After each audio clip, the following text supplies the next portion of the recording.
And we back. Back to the disco. Elysium. Now, if I remember correctly, I was gonna read some shit. The, La Fumée.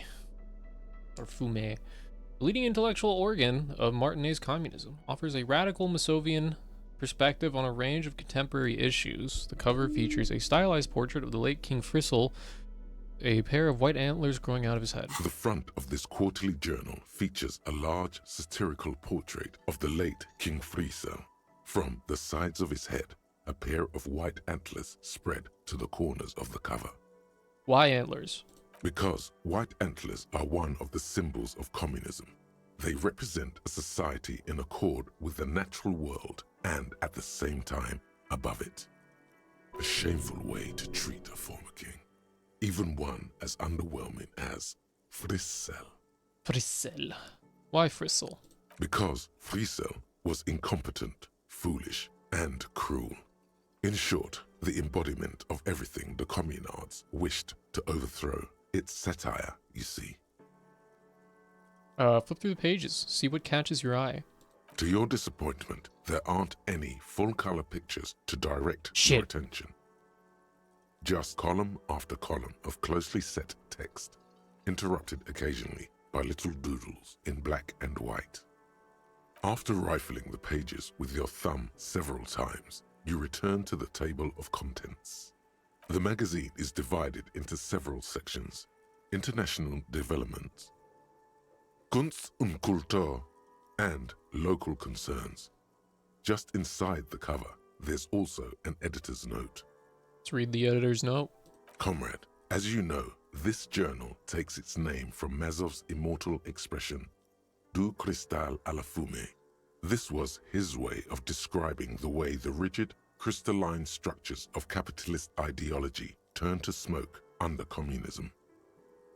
But, like the structures of capitalist ideology, we too are at risk of going à la fumée, unlike many publications which are content to spoon-feed their readers reassuring drivel.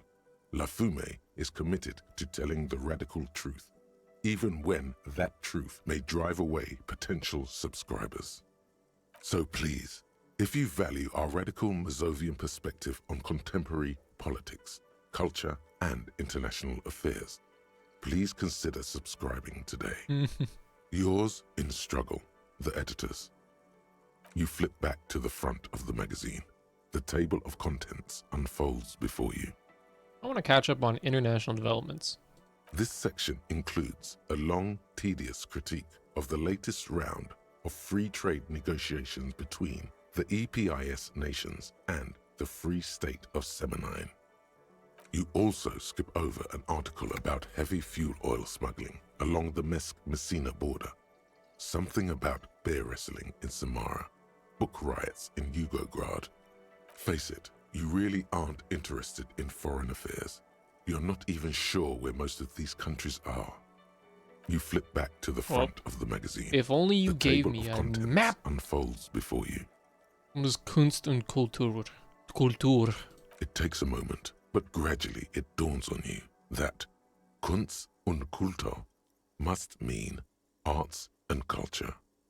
As you leaf through this section, you come across several reviews of recent radio plays, as well as a brief artist spotlight featuring a local artist identified only as CS. Okay, that doesn't ring any bells, but if I meet a CS, I'll try to see if I can remember this. The main feature, though, is a long essay titled Tip Top Tournée, a critical Mazovian perspective. Read the profile of CS. This so-called artist spotlight is really just a brief Q&A, made all the briefer by the subject's evident hostility to her interviewer. Okay. Just a moment. What is this tip-top tournée? The actual article is surprisingly light on details, but after skimming a page or two, you gather that it has something to do with motor carriage racing. Fuck yeah. If you don't follow it, you only ever hear about the ludicrous sponsorships and obscene death toll. I love, fake NASCAR. Or I guess F1 would be the more worldly racing. Or maybe rally racing. That sounds something that's very deadly. Alright, let's see what these communists have to say about Tip Top. You think you're settling in for a relaxing recap of the most recent season, maybe sprinkled with some nice anecdotes about a few of the more colorful drivers. But Instead, you find yourself skimming a 10,000-word feature about all the politically problematic aspects of Tip Top Tourney. wait, what's wrong with Tip Top? Where to even start? For one, there's the crass commercialism of its sponsorships, and then there's the practically criminal emphasis on deadly motor crashes. Hang on, who wrote this stuff? Oddly enough, this article has 2 bylines: Nasteb Encolada Bernal and Exilus Buka. Hexless is a crazy name. Fuck. What's so bad about sponsorships? Under capitalism, the article says, every pursuit has its price. Every pleasure, even one as elemental as the joy of racing others around a track, is reduced to an advertising opportunity. Thus, the so-called tourney becomes a competition between increasingly meaningless brand signifiers. Your discount laundry detergent racing against a pack of Astra cigarettes, or even a Fritta. Right, but then you get to see them crash. And that precisely is what's problematic about it. Were it not for the promise of random, spectacular violence, audiences would quickly lose interest. At the end of the day, it's the destruction of these 750,000 real races that you're really watching for. No, you're right, I really am just in it for the violence. I clicked that one. You see, one cannot avoid the conclusion that Tip Top Tourney is simply the apotheosis of spectacular entertainment under capitalism.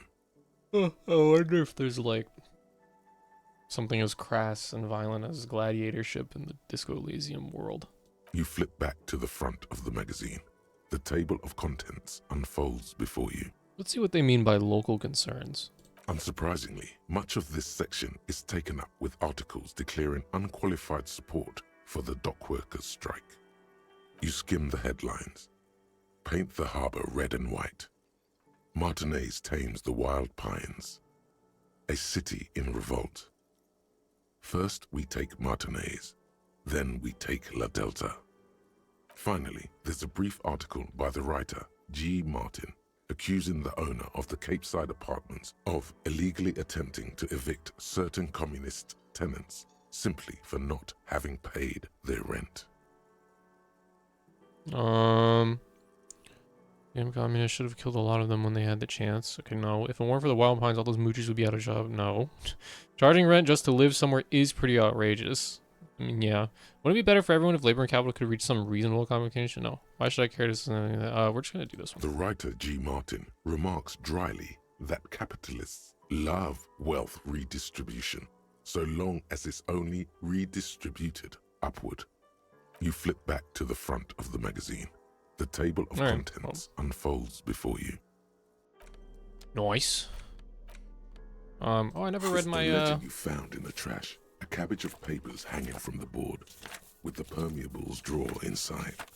It's barely held together by a clip, then made complete by the faint smell of urinal cleaner. Arson, petty theft, spousal abuse. Yes, it appears you employ a arson, but you don't exactly close them so much as a distance. It's proving to be harder than expected. You just don't have the intellectual rigor to patch the quilt back together. Try again later. Damn. The two sides of the board appear slightly misaligned, like a drawer that's come off its slides. If you bend the plastic on your knee slowly, the slides snap back into place. It should be possible to just, you know. Wait, somehow I don't want to. What are you waiting for? Just. That's because you know where this leads to. That doesn't sound like it's gonna be fun! Quiet, necktie. I'm gonna slide the drawer open. Without resistance or sound, the two panels move against each other. The compartment is now open. 2 ticket stubs and a handmade postcard. Fucking kill yourself, asshole. Jesus. Pick up the ticket stubs. 2 octopuses are smiling, reaching their tentacles toward each other in the colored pencil drawings. The tickets permit access to the zoo in Revachol East. The aquarium costs extra. These let you go there too. Pick up the card. Thin wax paper has been glued to a piece of cardboard. Sounds like leaves rustling when you pick it up. You see violet flowers, floral patterns, patches of glue. Smell it first. It smells of chewing gum, apricot flavored. A touch of cinnamon, the end of summer. You think the label says tutti frutti. Open it. Familiar handwriting lines the inside of the card. Looped, round letters in a woman's hand. A young woman in her 20s. There is care, effort, and a smile, you think. Although that is not something you can read from someone's handwriting. Harry, it begins. You're already reading. I wanted to write you a letter so you can read it when you wake up. Maybe it will make you happy. Throw it away, please. But it will make me happy. Outside, you hear the wind howl. A sudden gale blows in from Martinez, flapping street signs and window blinds. Come outside. What? Far away and outside, the reeds hiss with desperation. Step out. Take this outside, I guess? So you want me to read this outside? Okay.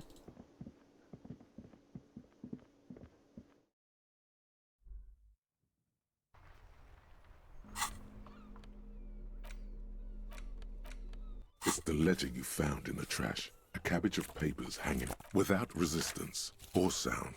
The 2 panels Pick up the move card again now against that each you're other. outside. The thin wax paper has been glued to a piece. Open it. Familiar handwriting lines the A young woman in Harry. It begins. Throw it away. It will make me happy. No. A merciful wind blows in from the Bay of Revachol, dusting the ground at your feet and raising newspapers far away. You feel the card slipping into it. Now that you're out, let go. Let go.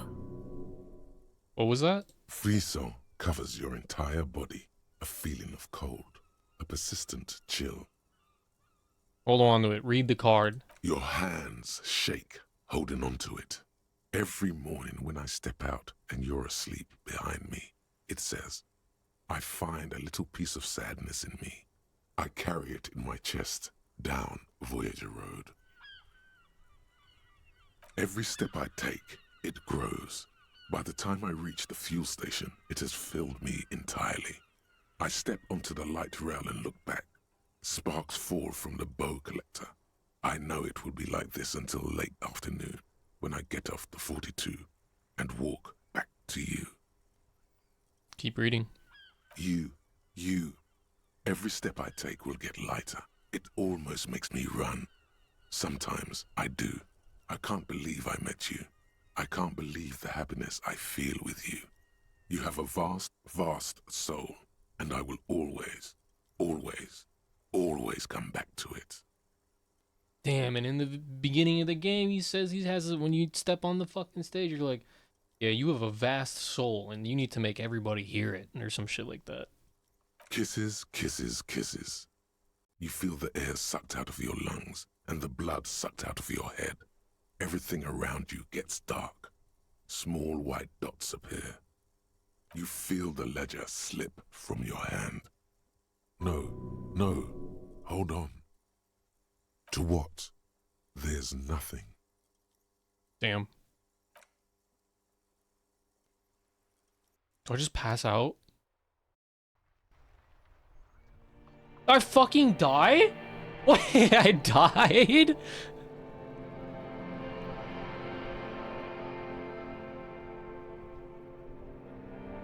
Wait, did I die? That sucks. There's not even like a fucking a newspaper reading like in the other game overs? There is nothing. Unless this is just, oh no, I'm still outside. I can still see her. Again.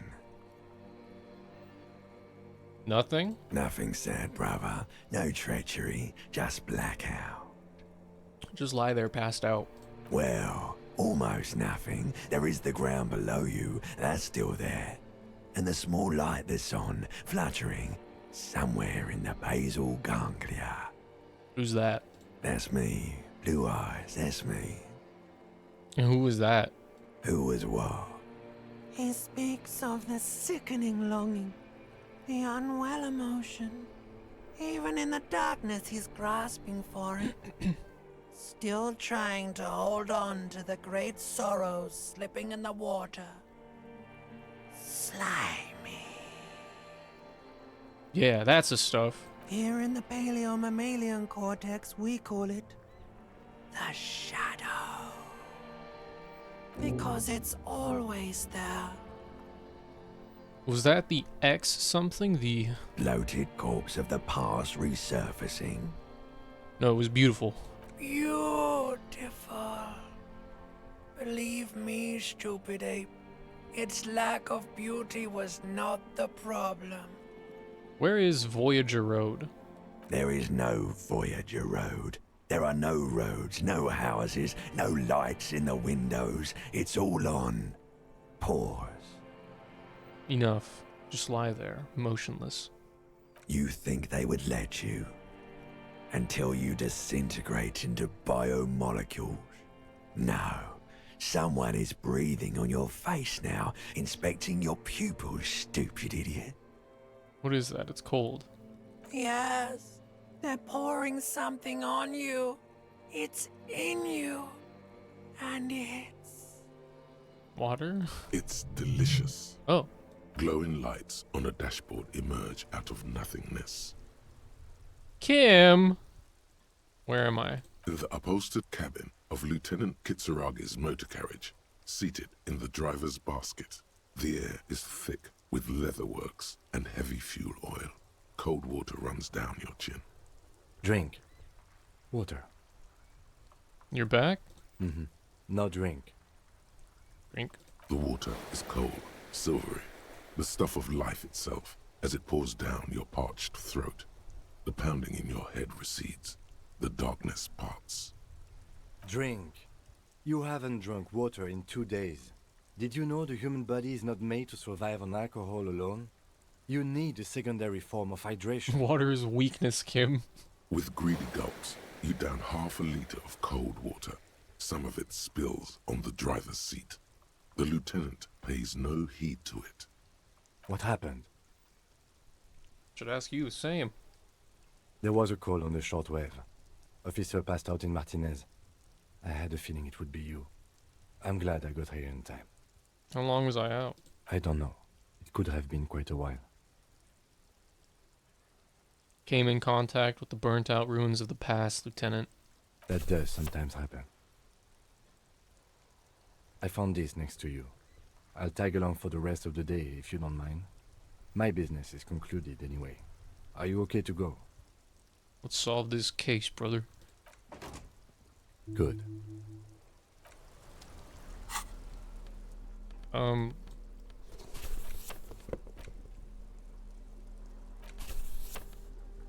Ledger of failure and hatred.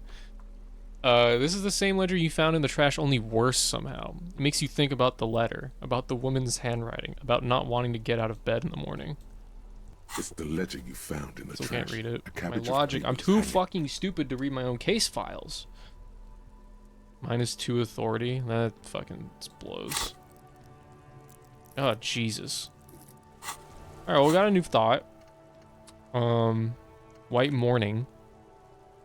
More authority. Little guy gets further and further away. You see yourself from above. You're passed out on the blue tiles of the hostel room floor. Even from this distance, you can see your eyelids flutter at the mention of what? A great white object, letting out its sweet smell, like a lily of the valley. The little man's forgotten its name, but he still remembers the feeling. And look, he moves. The feeling animates him. He instinctively reaches out for the feeling's best friend, a bottle of Commodore Red. He puts on his disco clothes and gets smaller and smaller. I have no idea what this is going to give me, but I can't even fucking look at it yet. Like another thing. That's fine. Do that later. Preserve what little bit of whatchamacallit, authority I have left. Well, it's fucking midnight, so sorry, Kim. You only got like a couple hours of sleep because of me. Plus my shivers is at 8. Damn. Okay, I need more money.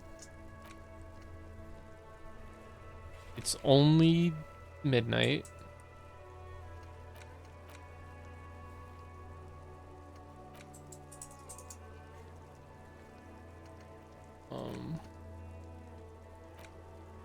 Well, fuck around for a little bit. I never asked Tommy about... Okay, he's not even here.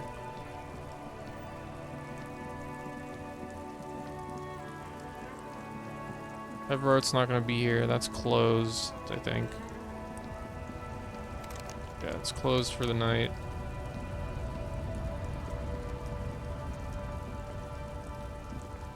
A lorry stuck. The windows are... Okay. Everybody went to bed except for her.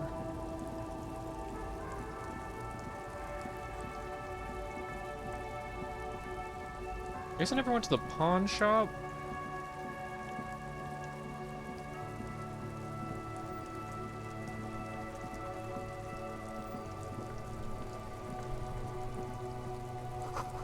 Some great tectonic forces crack the pavement like an eggshell. An ancient fountain doesn't pump water anymore. There's a tree in it. Tire tracks leading onto the roof. The slush and rain has almost washed them off.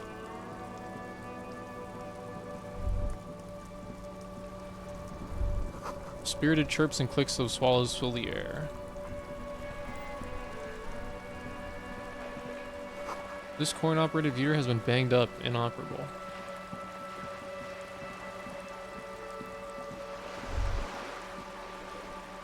Better wash your mouth around me, boy.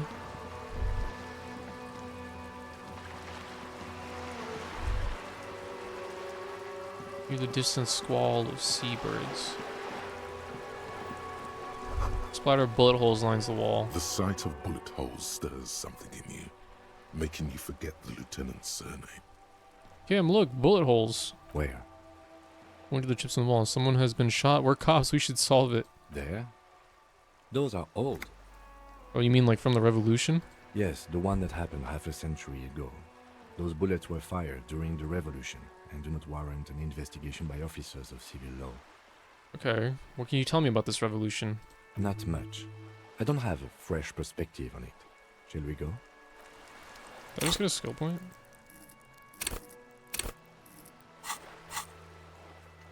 Oh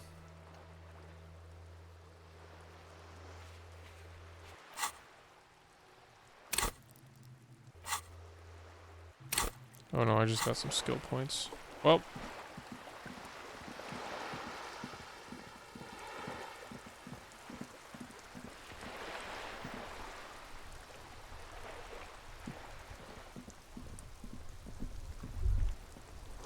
Maybe a sea monster did this to the plaza? It looks like it could have been caused by an earthquake.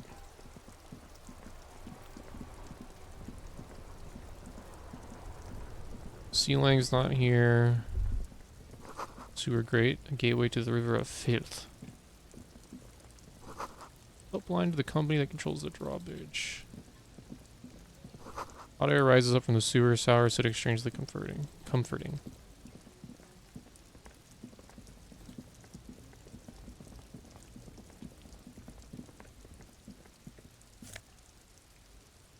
Fingerless gloves. I don't need more buffs to electrochemistry. In fact, I don't want any.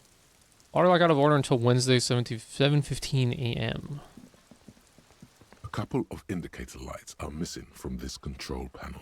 Loose wires dangle from the now vacant holes. In the middle is a lever. Beneath it, a small metal plaque. This panel usually closes the waterlock, turning it into a bridge that lets you cross the canal.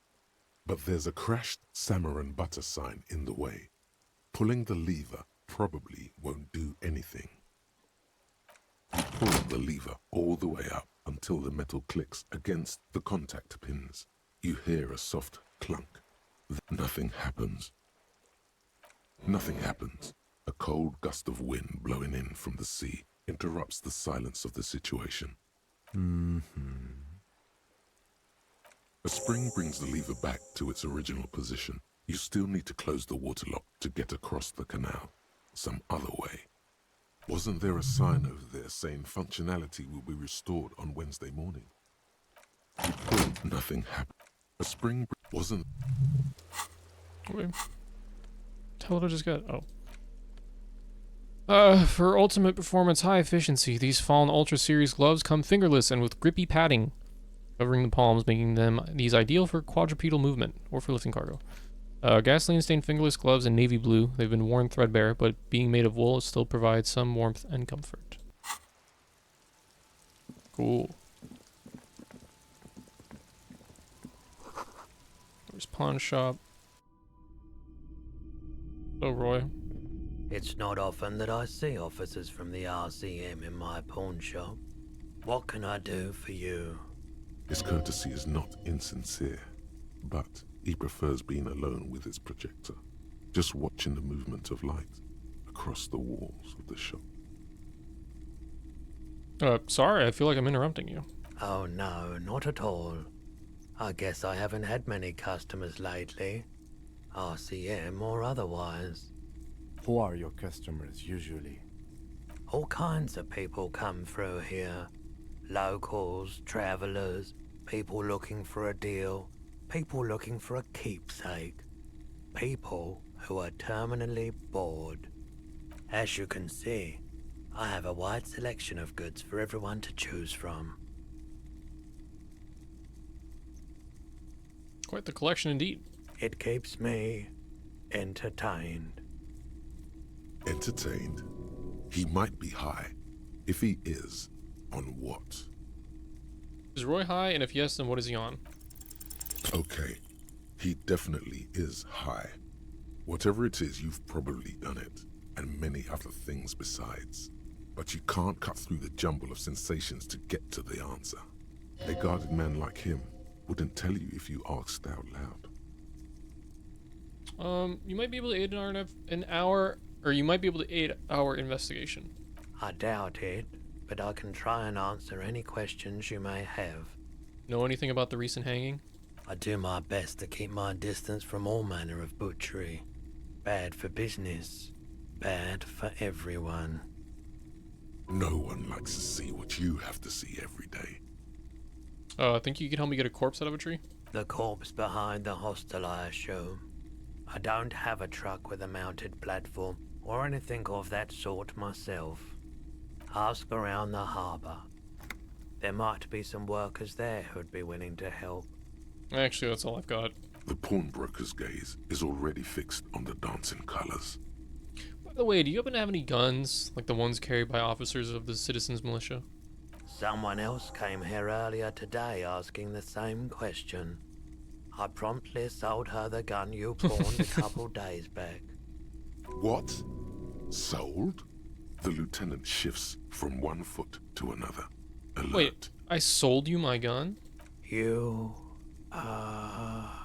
With Kim here too?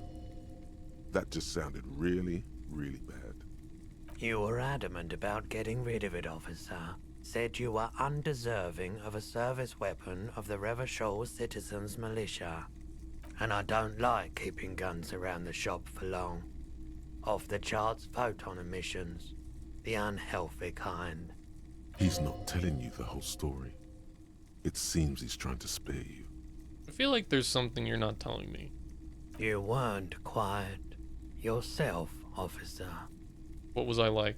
You were very distraught. You said the gun was a threat to your life and that you can't trust yourself with it tonight, and that you need the money. When I said that I don't normally buy firearms, you put the gun barrel in your mouth and sort of sucked on it. Then I agreed to take it. You sucked on a gun? Good. Very normal.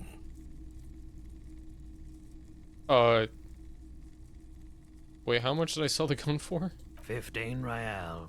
The lieutenant looks from you to Roy, and then back to you. It's clear that he hopes this tableau might still turn out to be a bad dream. It's not, though. This has got to be the most. Wow. There's pity there, too. In case you didn't notice. Happens to the best of us, I guess. It certainly does, especially in Rivershoal. Real. Was the buyer a policeman, too? She didn't seem like a policeman, although she kept referring to herself as a pig, which was odd. I found her interest in the gun a bit obsessive, but I was just happy to get rid of it, and of her. Truth be told, she was terrifying. Yeah, I just realized I never found the gun in my first playthrough, so I'm gonna have to do that. Right, so let me get this right. You sold your sidearm, issued by the citizens' militia, and now a civilian is running around the streets of Martinez with it? Miraculously, his face does not reveal what's happening inside.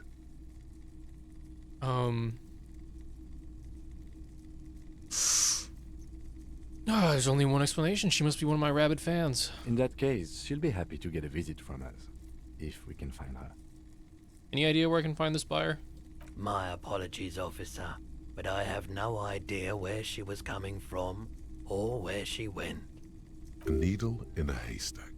There is nothing you can do about it now. You'll just have to hope you luck upon her somehow. Of course. Sure thing, sure, man. Let me have a look. I'd like to sell my clothes. I'm not purchasing any more clothing at the moment. And especially that tie.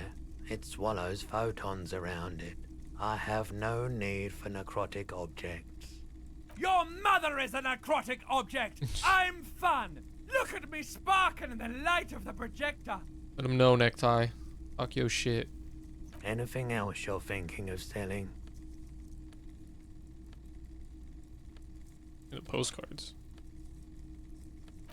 Worth that much, the thing. I'm not gonna sell Renee's fucking... Ugh, these are worth nothing.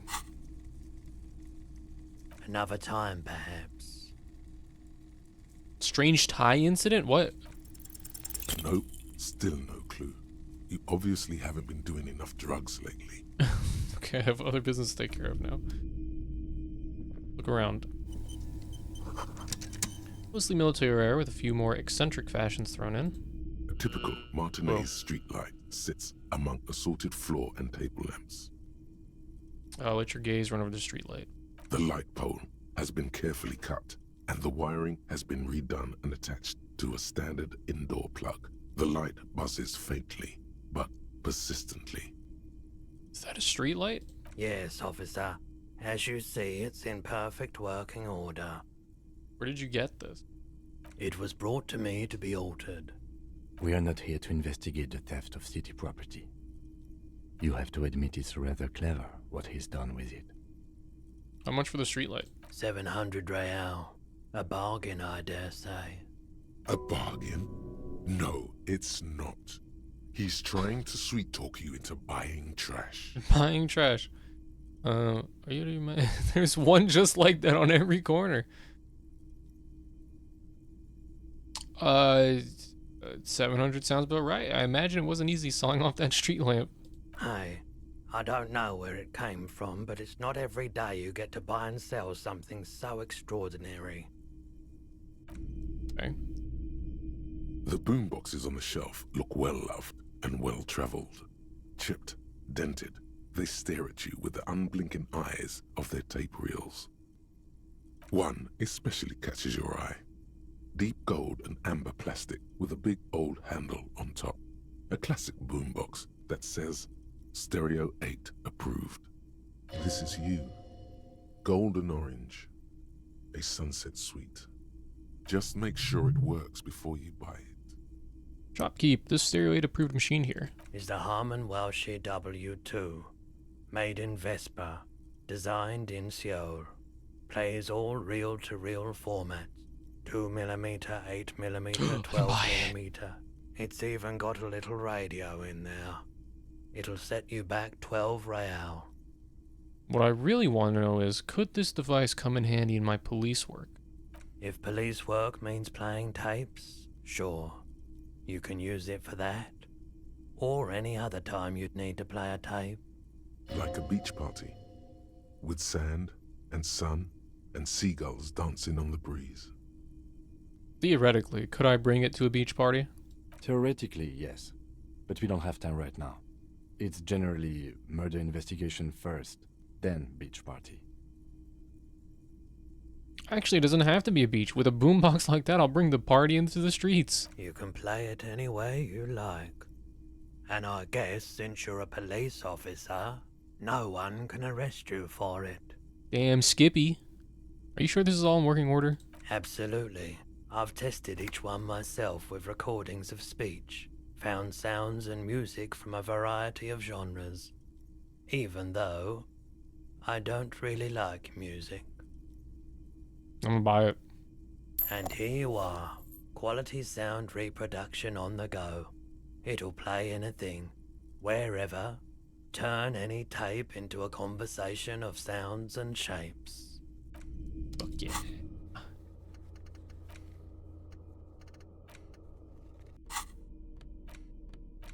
This is the reel-to-reel boombox of everyone's youth. A little banged up, a little chipped, and honestly not that loud either.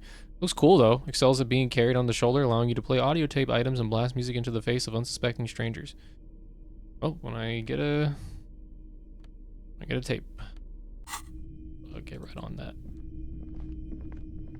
You see rows of toy soldiers guarding the rest of the trinkets displayed on the table.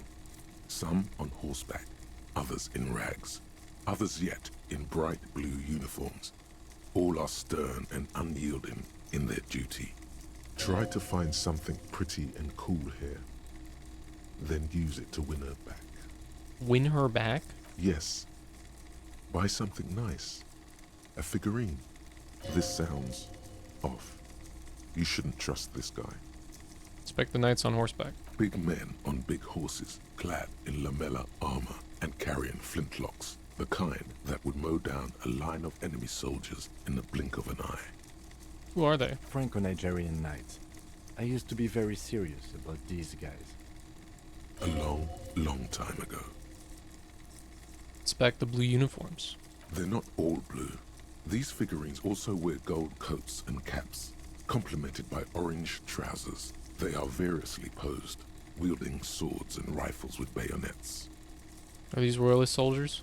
Which ones? Ah, those. Yes, they are. I find the paint job a bit gaudy, but children like the bright colours indiscriminately. Inspect the figurines and rags. This set of soldiers isn't meant to look impressive. A few have rifles, but most of them carry pistols. Some even shovels and tall sticks. Are these even soldiers? You're probably talking about the revolutionaries, yes? Yes, they are soldiers, revolutionary soldiers. I think their poverty has been exaggerated for effect. When you place them next to the royalists, it doesn't seem like they could possibly win.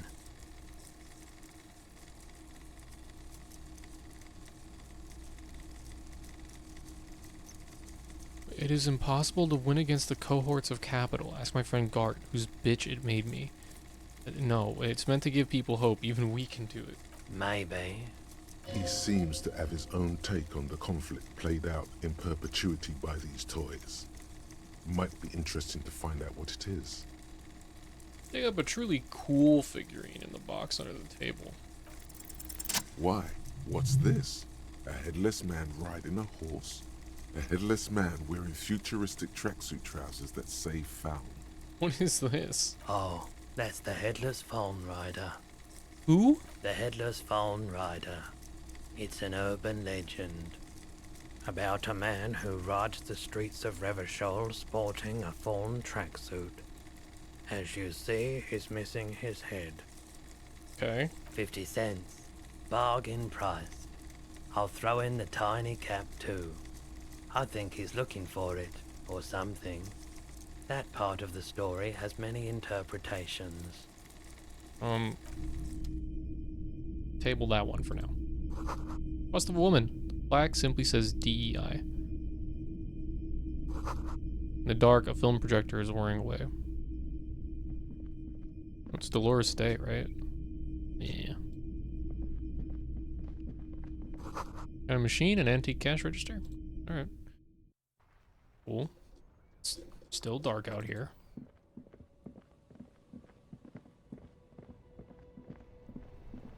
Where can I go? I guess I can talk to some people inside the Whirling in Rags. I was gonna do that. There's a guy sitting at the desk, or at the bar. You don't actually talk. That guy left. That's closed. Alright, not doing shit in here.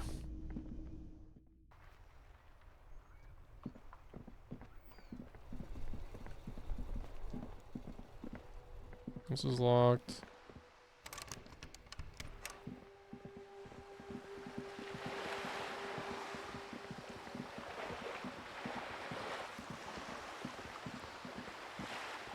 You're making go inside the apartment building back here? Just an ordinary wall. Nothing to see here. You have no clue. It's just a wall. So many walls all over Martinez. Weather-worn, cracked, their paint peeling. Kuno S is still here?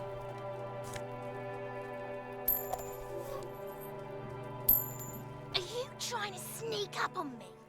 Come to slit my throat in my sleep? Pigs come to take me out?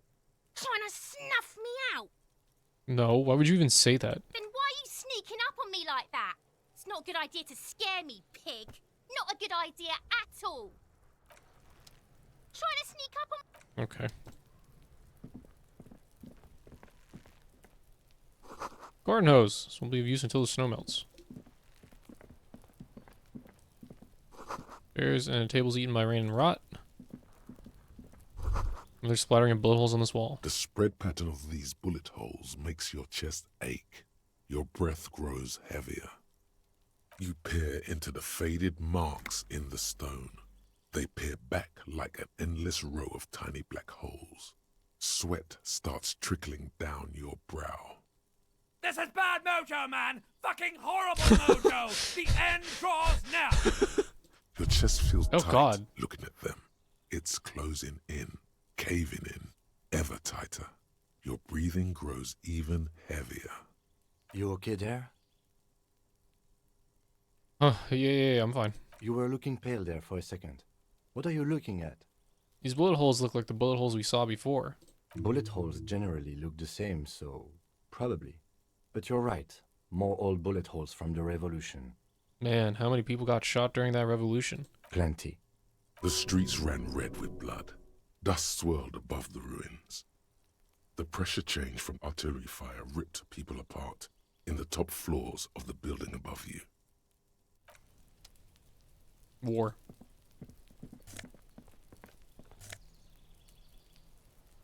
Orange bum hat. Okay. Full of rainwater. Close the door, but you look at it suspiciously.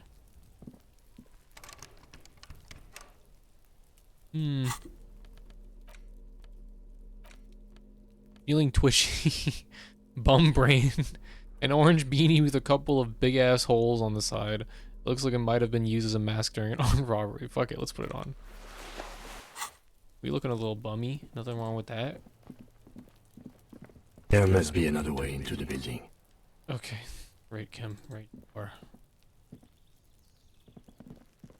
What about that glitch? Fine. Everything's fine.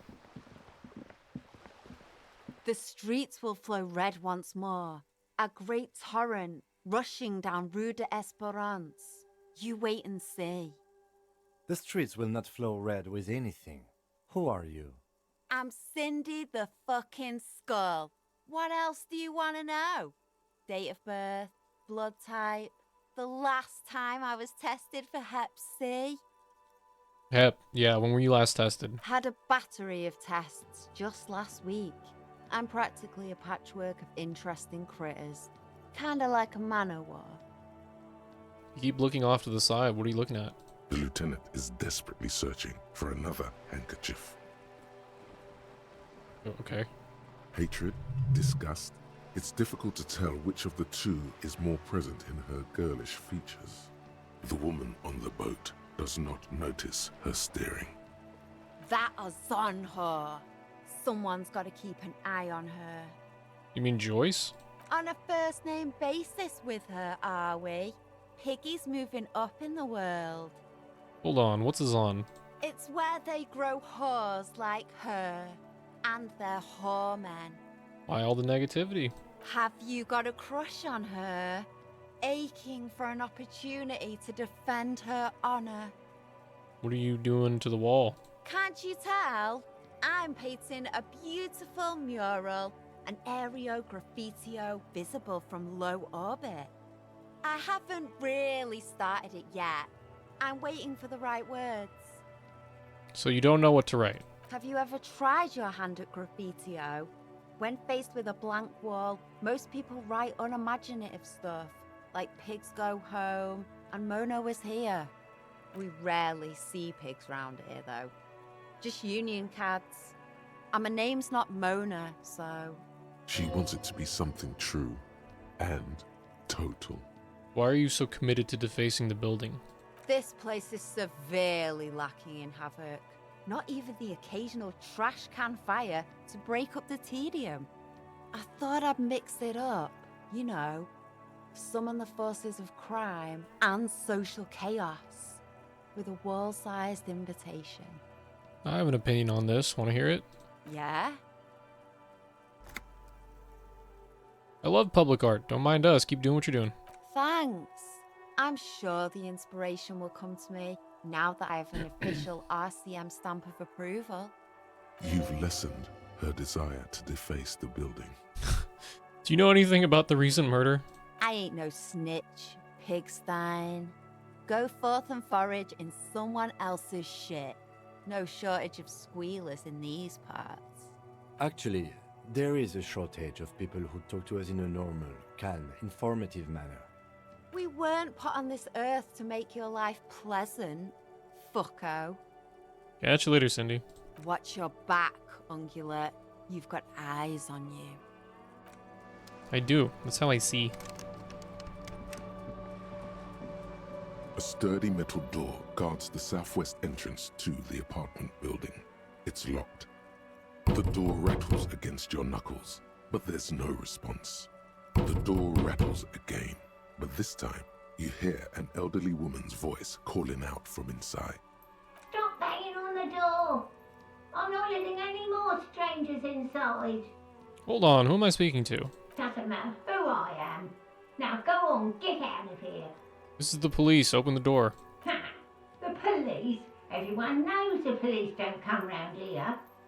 But I'm not joking. No, I already told you. I won't be responsible for any more strangers getting into the building. Go check the backyard door. Maybe someone there will. Backyard door?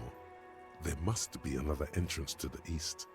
Kim, tell her we're real policemen. Madame, I assure you, we are real police officers. There is no reply. Just faint sweeping sounds inside. Sorry, Kim. But this, what the fuck? But the door don't open.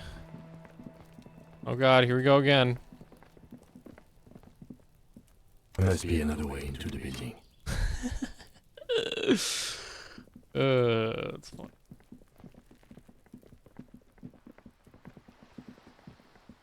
So we can talk to Joyce again.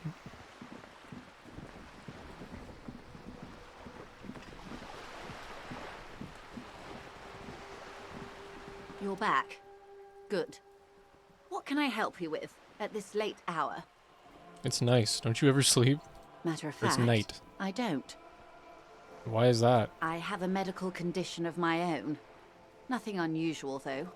I'm old, you see. No, you're not. You look young. Thank you. I do what I can to remain presentable. Now, ask me some questions. It'll help us pass the night. I spoke with the lorrymen at the roundabout. On the contrary, officer. There are yet camioners you have not talked to. And don't look so surprised. In a time like this, it would be strange if Wild Pines didn't have eyes on the harbour. Then fucking talk to Tommy about it.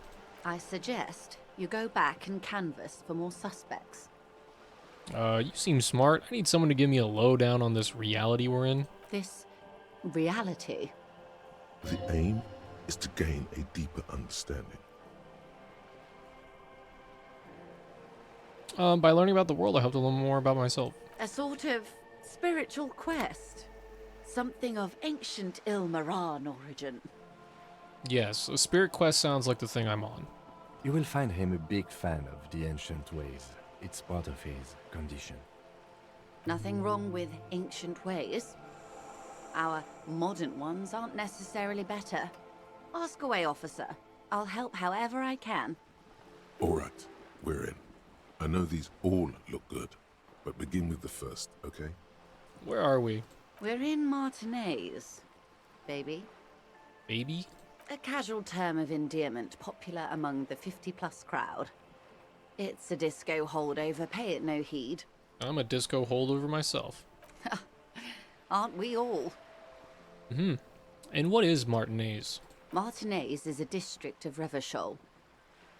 A very small district tucked away near the industrial harbour, north of the 881 and Jamrock. You would be excused for not knowing about it. Unimportant, they say. Forgotten, even. Shelled to smithereens during the Revolution. It has its charms, just not this time of year. Tell me more about Martinez. I'm not a good ambassador. I've only been here once before, as a teenager. Not a lot has changed. There are ruins, a terminal, fishing boats, reeds, boys with boxy shoulders. As I told you, Martinez used to be a province, a workers' resort before the city swallowed it and the artillery did its part.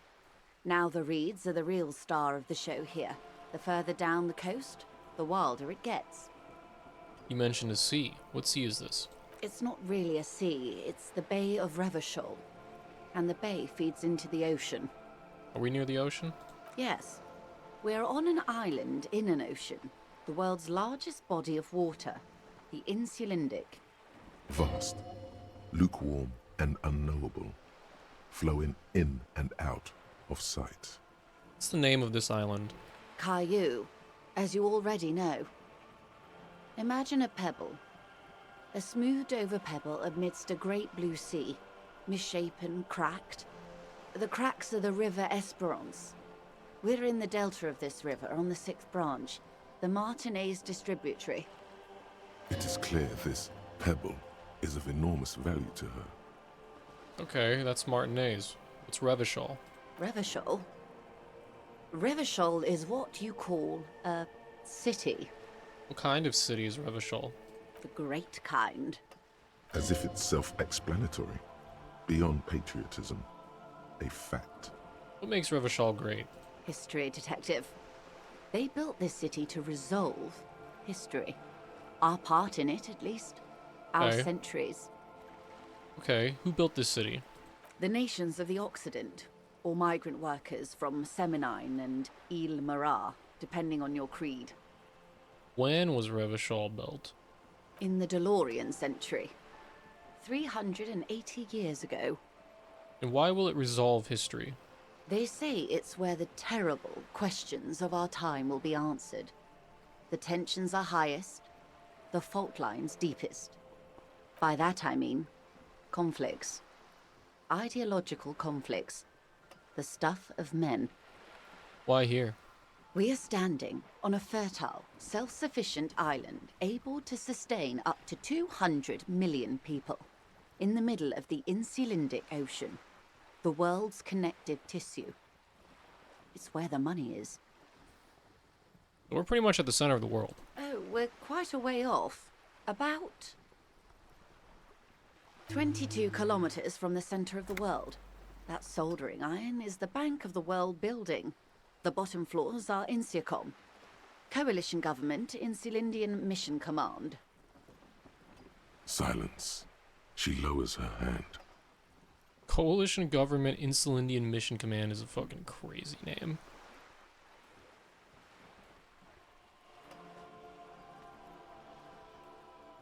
It's like every abbreviation for like every like United States military location governing body. The water, the light. It's as though you're seeing it for the first time. There is no recognition, only the immensity of the sea and the cold radiating from it. Where are we? We are where we are. I have no truer answer to give, unfortunately. Jamais vu. This is one thought you need to complete. Where are you? Was there something else you wanted to know? I remember something about a lowdown. This has been informative. Thank you, ma'am. I'm sure my memory-impaired partner has many more questions to ask, about even more fundamental aspects of reality. Might I suggest not asking them all right now? Messier will be here later too, and tomorrow. Isn't that true, ma'am? Absolutely. My commitment here is long-term.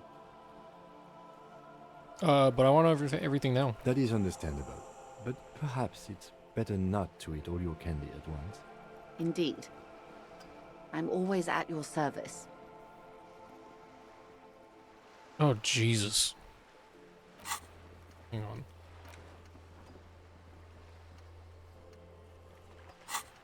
We got White Morning, we got Jamais Vu.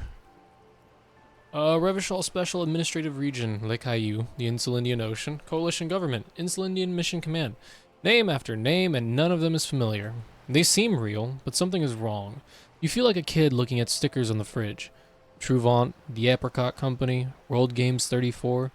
You can almost see your hand reaching out for them. Scratch at the corners, see if they peel loose. This feels like the most important of all the thoughts, the one you truly must complete. Okay. Guess I'll do that instead of White Morning. Esprit de Corps. 6 kilometers southwest in the Valley of Dogs, Junior Officer Chad Tilbrook takes aim at a rabid black dog licking its wounds in the grass. Oh boy. To his left, his partner, Emil Mullins, whispers, "You heard what happened to Tequila Sunset in Martinez?" "Yes, he lost his mind," Tilbrook answers, fingers on the trigger. "Don't worry, Emil." He pulls it out slowly. Slowly now. He'll find it again. We always do. What am I? You? You're an officer of the RCM. The Revachol Citizens Militia? Preciso mundo. Good. And what is the Revachol Citizens Militia? Nothing more nor less than the de facto law enforcement body of post-revolutionary Revachol, Detective. Yes, we are the Revachol Citizens Militia. Are we? We are. You said de facto. Yes, that means not de jure. The RCM acts in what is poetically called the twilight of international law, both at the behest of the coalition government and to its chagrin. What do you mean? The RCM's responsibilities are defined by the Emergency, Wayfarer and Aliments Acts, 3 pieces of legislation keeping the city in a, let's be honest, laissez-faire stasis to the benefit of foreign capital. All 3 are good to know when we are out policing.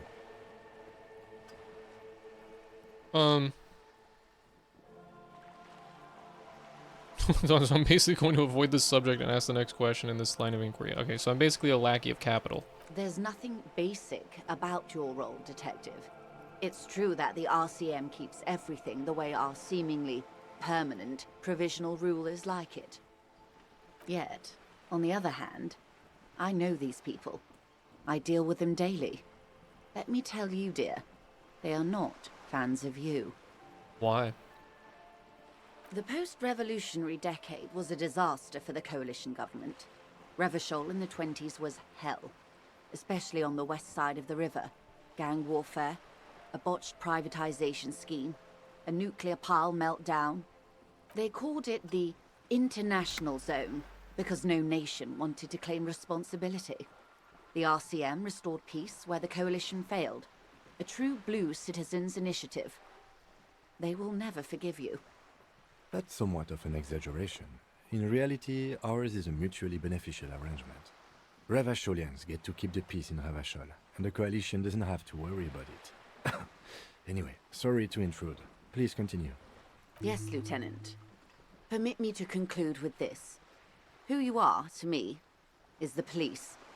The only legitimate law enforcement authority in Revachol. Say nothing. And if those authorities drink so hard they need help recalling the basic terms of reality, well, I'm here to help. Times are these? These are unimportant times, Detective. You and I were born after the dust had settled. 1,000th of a second too late. Too late for what? For the big time. The smile of a predator. No doubt what she's got in mind. You've got a predatory streak. All men are predators, dear. Nothing much to be done about that. It's all a matter of where you get to file your teeth. What's the big time? The revolution. Ha! And what is this revolution I keep hearing about? It's quite easy. Every 100 years or so, our species gets together to decide what's next, who gets shot in the head, and who gets the mineral rights. It's a real kerfuffle. Would you say it was a bunch of apes duking it out? Why, of course. We're talking Duke Out Central. Full swing intraspecies warfare. And the apes, were they evil? No. I would say the apes were neutral. Sounds like evil to me. On the other hand, maybe you're right. Who got shot in the head? Those would be the communists. Generally speaking, 40 million people got shot in the head during the World Revolution. But the communists, they all got shot in the head. She's not gloating. It's a relieved celebration. Oh, and the anarchists too. They shot them well. So well, one forgets they even existed. Did the communists and the anarchists shoot back? Did they ever? Before they got shot themselves, they shot 2 million people. Truly a kerfuffle. Yeah, it was a kerfuffle, all right. Yes, the Insulindian deluge, they call it. I had a deluge too in my head. Yes, an acute thiamine deficiency can be exacerbated by alcoholism. Exacerbated means made worse. Anyone else get shot in the head on the opposing side? Oh, lots of people. Even the king got shot in the head, or thrown beneath a horse, or drowned. Accounts differ. It was unceremonious. Just as well, he wasn't actually the king. Just the king's nephew.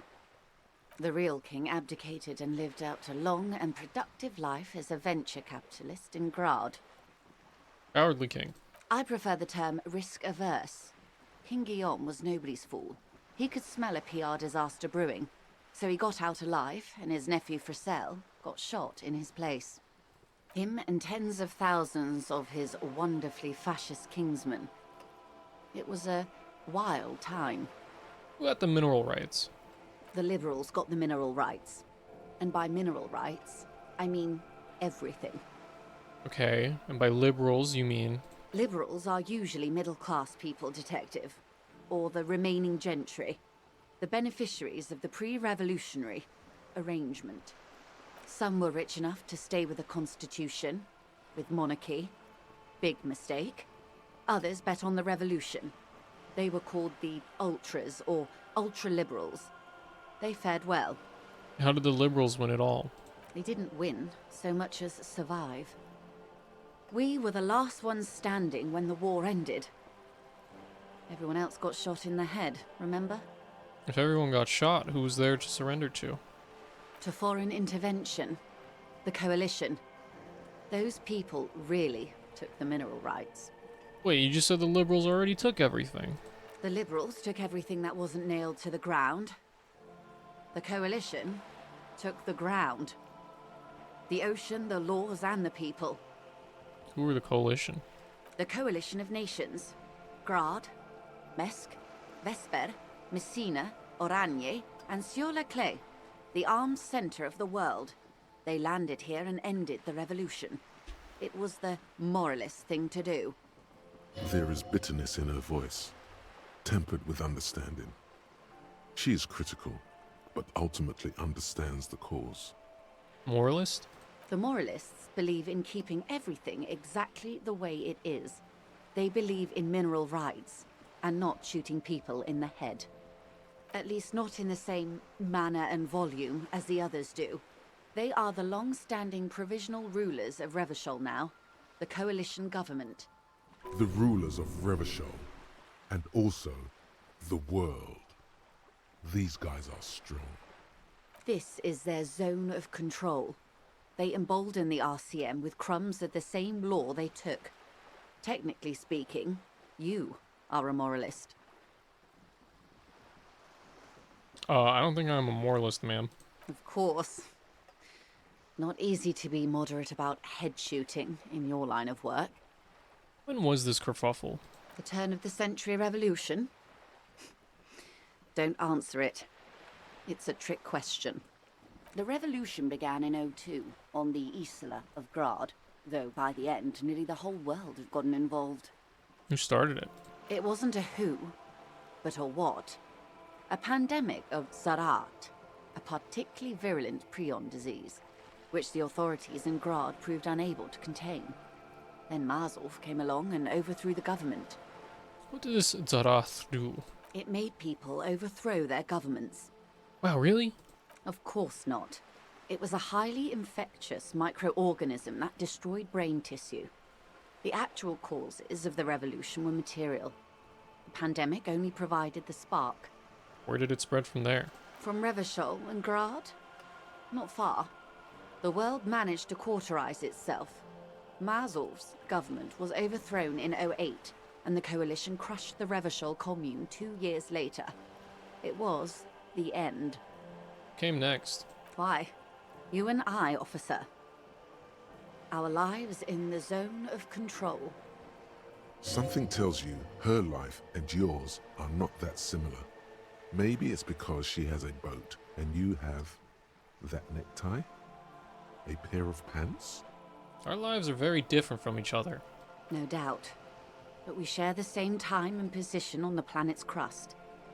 That counts for more than you think. What is the zone of control?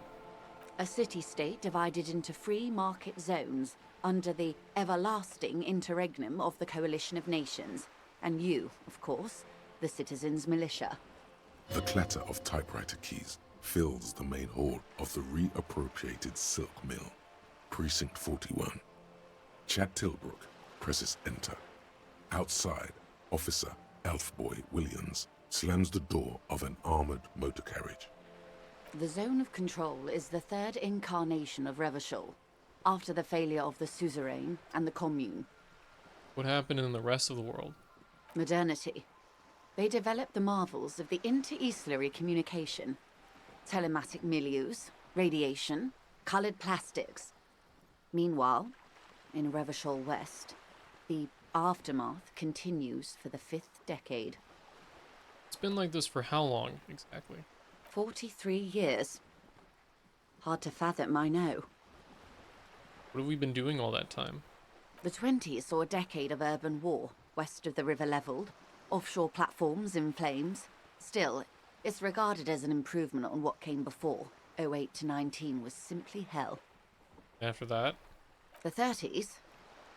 Things settled down in the 30s. Revachol East transformed itself into the world's largest tax haven, with the international community's blessing. For the first time in a long time, it seemed like things were going somewhere. Were they? No. It was a market mirage fueled by cocaine and quantitative easing. The 40s dispelled it like a cold splash, an Isla-wide hangover, you might say. And here we are. Welcome to reality, baby. From the looks of it, the 50s haven't been much better for the zone of control. You can see it in her eyes. Days slipping away. You don't seem to be thrilled. I've no right to be dissatisfied. This shirt is Barbara Muscova. This raincoat is impervious to rain and is guaranteed for 100 years. My daughters will wear it. No, it's just... we could have had so much more. Every one of us.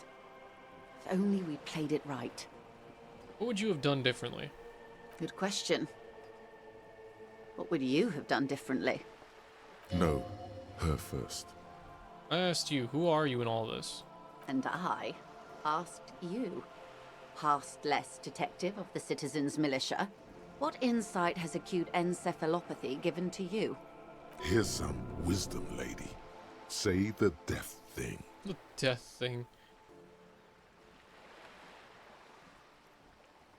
I don't know what I would have done differently.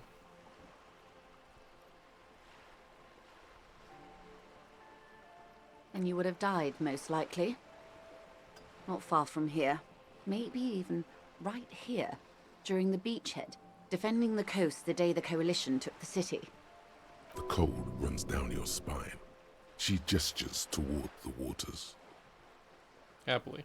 The wind stops. There is silence on the dark water of the Martinez Inlet. Good. Not that it would have mattered. In the end, the commune forced everyone to the barricades. That's enough about the times. They are what they are. Who knows? An afterbloom may yet come. Anyway, enough sentimentality. Is there anything else you want to know? Glad to have been of assistance. Hang on. Let me open this. Jamais vu.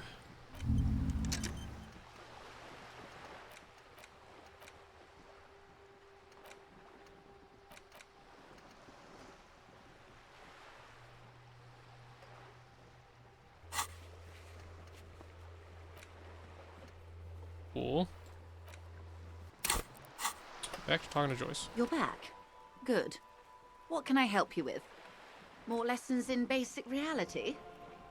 My favorite part of the day. Go ahead, ask me anything. Nothing more nor less than... Yes. Yes. That means... Permit me to conclude with... And if those authorities... Okay, I want to know what you are.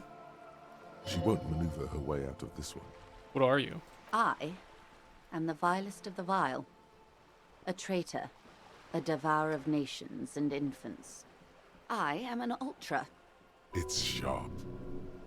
Dios mío. A libro. Yes. I am the nether creature of the Forbidden Swamp. I pushed the king under a shit wagon and betrayed the revolution. My kind surrendered the nation to financial colonists.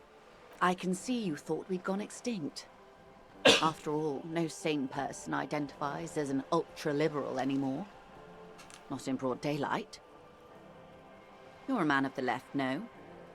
Tell me, now that I've uncoiled myself, are you repulsed? In her green eyes, you see a mixture of truth and self-satire. Decades of guilt and pride. Forgive her, but only because you like pearlescent teeth and those light green eyes. I forgive you, but only because you're charming. A devil, who being of great charm and guile, sneaketh into the homes of the godly. Beneath her waterproof raincoat and silk shirt is a body imbibed in numb 12 perfume. You are suddenly and intimately aware of it. What the fuck?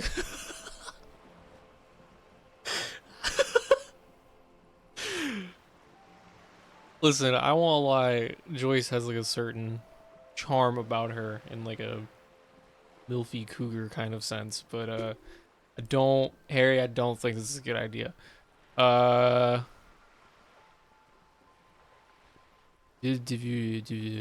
hope we're able to continue as friends, despite my deeply felt need to infiltrate and betray the revolution, and then ensnare you to financial service. Honestly, I may have even preferred it, had the communards won. Who knows? They might really have built something better. But they didn't, because they lost. When the dust settled, the Liberals were the only ones left to clean up the mess.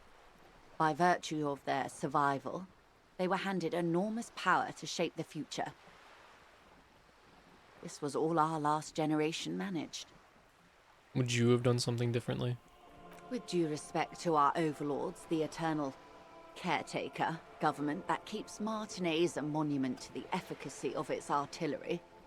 While a gentle wind sweeps the streets in the rebuilt east, light drizzle washing it clean, lights go up and motor carriages circulate the tracks.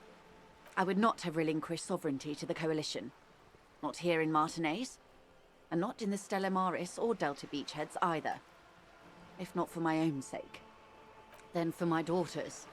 We had an obligation to defend our sovereignty. We should have burned the whole Isola down rather than let them have it. Dark orange flames reflect in her green eyes. An oil fire on the ocean. You're a smart woman.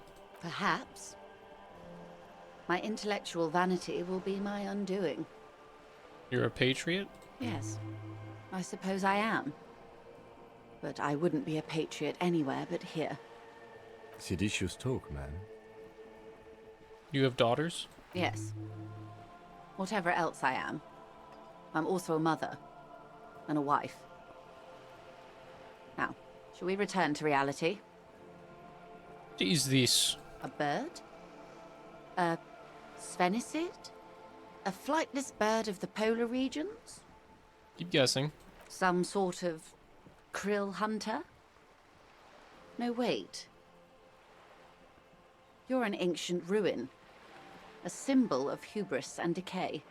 Half submerged in some salty sea. Are you saying I'm ruined? Of course you're not, my dear. I'm just terrible at guessing games. I mean, what is this place here? Ah. This is the pier of Rue de Saint-Ghislaine, 33A, where the tenants have been kind enough to rent me a slot. Or two. What is Rue de Saint-Ghislaine 33A? A pre-revolutionary tenement. Old buildings are called tenements, you see. And new buildings, bâtiments. After les bâtiments nouveaux. But 33A and 33B are not nouveaux. They're old. This one used to be 8 to 10 stories tall. A real high-rise by the standards of the last century. Built to mirror the skyscrapers across the bay in the Delta. That was before the war, of course. Who lived in them? Mostly the urban middle class, I believe. This was once primo real estate, before the cannons lopped 4 or 5 stories off. Splat, splat. Wonderful. What is that? The girl in the old lady rags. Yes. Looks like a sullen and rebellious member of a teen infraculture. Infraculture? Yes. You and I belong to the supraculture. We're common, the herd. The music on the radio, the food in the chain restaurant, those are all too popular for the girl in the old lady rags. She prefers a fantasy world, an infraculture with its own dress code and vernacular. It is an illusion, I'm afraid. There is no refuge from the supraculture. Okay, now explain the same thing but to a child. Young people who dye their hair funny colors and wear old people's clothes are stupid, and their little rebellion is self-defeating. All right, what next? There's no way in hell I'd pass this, but I tried anyway. A strange coldness comes over you as you look at the world. The waves sway the sloop slowly. That's all. The doubt is fully formed in your head. The alien feeling persists. You just can't word the question yet. You have to complete the jamais vu thought first. How far am I? When is this done? 3 hours. 5 a.m. Glad to have been of assistance. The little that I know. Anything else? Alright. Kim. Yes? This is a logic. Jesus, I have no fucking... Ugh. Because you're the best qualified. No, that doesn't seem right. No, that makes sense. I'm exceedingly qualified. If you're so well qualified, why can't you remember why you were sent? Anyway, don't keep the lieutenant waiting. Alright. Well, anyway. I like Joyce. She's definitely the person at the top of the fucking Wild Pines, if I remember correctly. She's like on the board or some shit. But, I don't know. She's interesting and complex.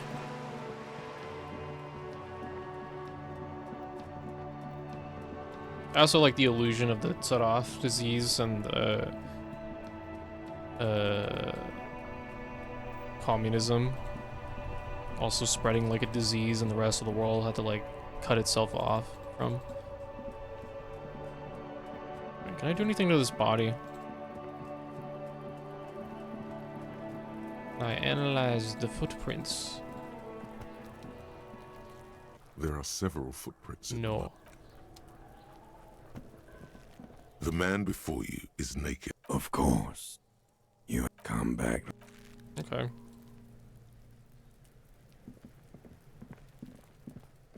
There. Locked. An old call box with a matrix of push buttons lists all the company. No, hold on. The last thing Damn. you need in your life is more hysteric emotions. Forget it. Find something else to do. Rolled 2 1s. So, was not a failure. Can I go to bed?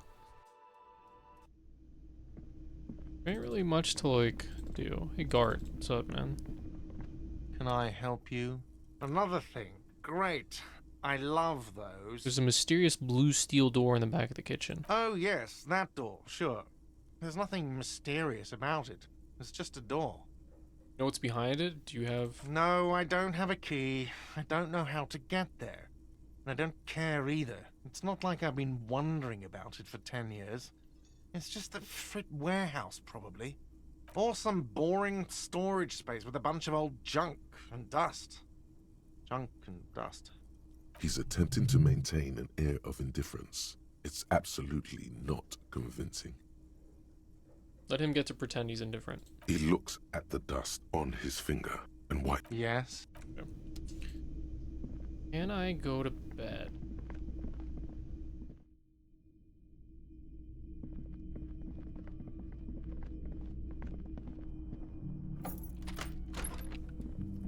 Oh, I can.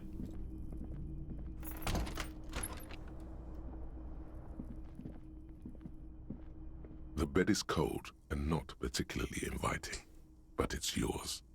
The sheets look awful. Crawl in. The sheets feel at once coarse and clammy against your skin. The bed sags beneath your weight as you stretch out and finally close your eyes. And then sleep. And Okay. then sleep doesn't come. But I want to sleep. Obviously, you're in bed with your eyes closed, but it's not happening. Why? Maybe it's the bed's fault. Ah, it's gotta be the pillow. Gotta flip the pillow to the other side where it's nice, cool, and comfy. Its synthetic filling has separated into hard lumps. The pillowcase smells oddly. Damn. Check the blanket. It barely covers your toes, stretching over your soft belly. This is your body here, intimate and warm, breathing. Under your thrumming eyelids, you see a dizzying array of colors. You won't get off this carousel quite so easily. Roll over to the other side. It's a little better. Colors, scenes, and half-formed phrases still litter your mind. Part of you is still trying to solve the case, isn't it? Who killed him? Who? Something to do with, what was it that the lieutenant said? Union? And it's gone again. Your thoughts lost between the slowing brain waves. No more thoughts. Fall asleep now. Your breathing steadies. A great silence washes over you until your eyelids twitch in your sleep and images start forming.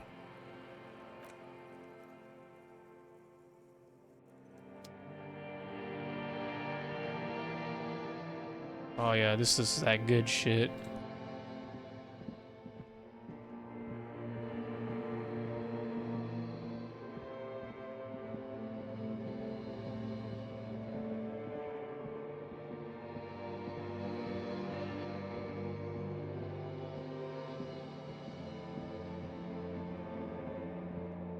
Do you remember the scent of your childhood? What is this? What it says on the can, Harry. Answer the question. I remember nothing. Do you remember your wife's hand on your face? Tell me what this is. I'm not answering before you tell me who you are. You know who I am. I'm the bad day. The one where you ask her, and then later in the streets, wandering. It's the worst day of all time, Harry dear. And it's coming. She will hear about it on the phone. Reality will turn into a grotesque nightmare. This will be the last thing you did to her. Tell me, do you remember the love of your life? You said who? Do you remember the warmth of her thighs, between her legs and in her mouth? I was left. That's right, funky baby. And you just stood there. One hand on the bottle and the other on your dick. Watching her go. Let it all be dragged away from you. Tell me, where are your friends? Human beings have friends, Harry boy. Where the hell are yours? I can get it all back. No, it's gone. 3 times gone and never coming back. You failed. You failed me. You failed Elysium. What is Elysium? Everything. The Pale and the Islas.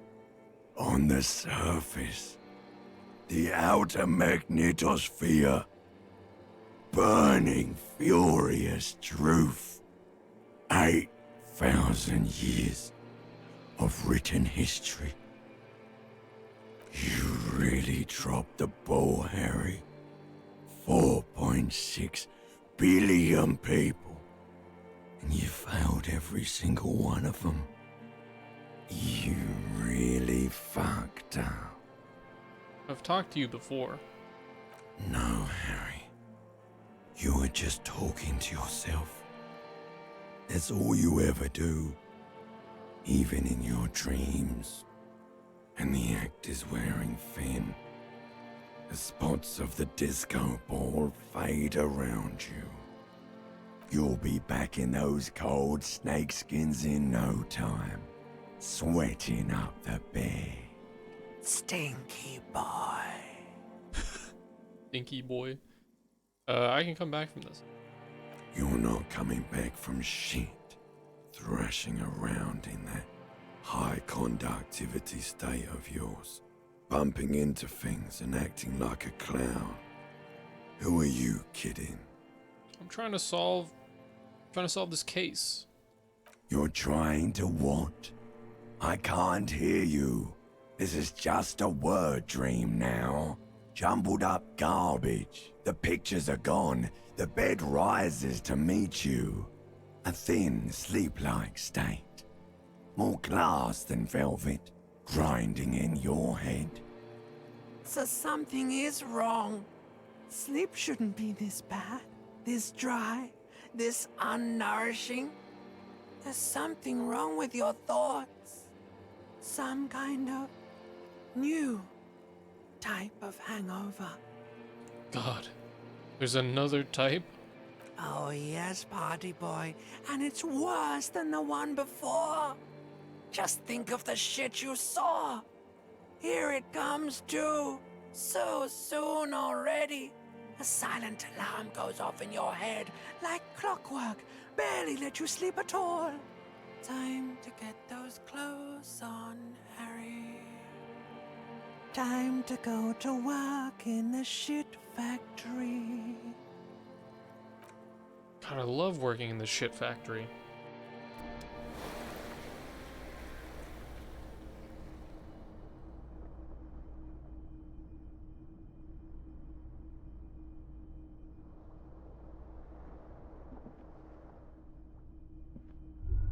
Good going, buddy. I just had the most beautiful dream, uplifting, rejuvenating. Really? Because you feel even worse this morning than you did last night.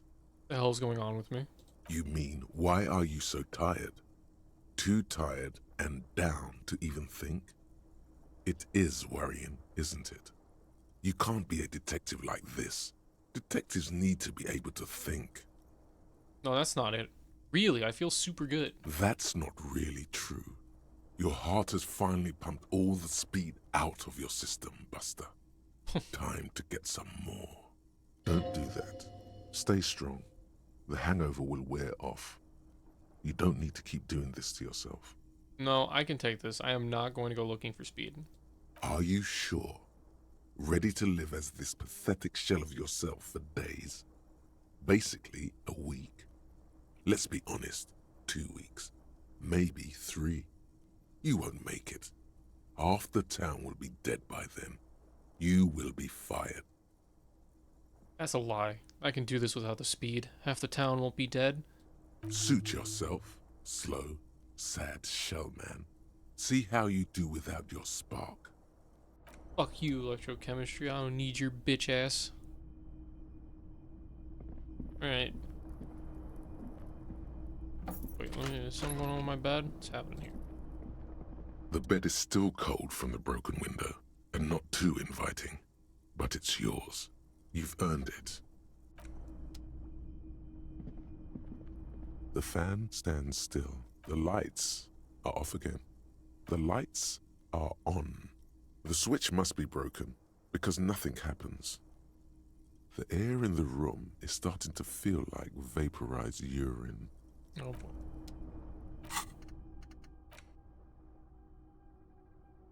I'll finish this. The bed.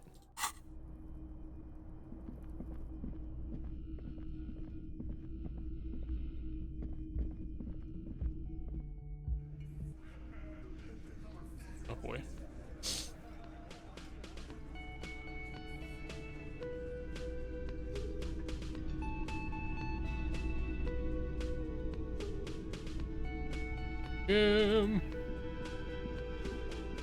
Morning.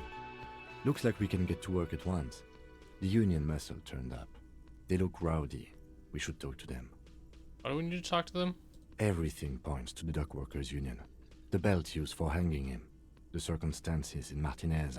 My preliminary information. Which may, of course, all be wrong. But we still need to talk to them, and it won't be easy. You mean rowdy? I mean ungovernable. Martinez isn't exactly enthusiastic about the RCM being here. They prefer to be policed by the Union. These men here. Men who drink beer for breakfast?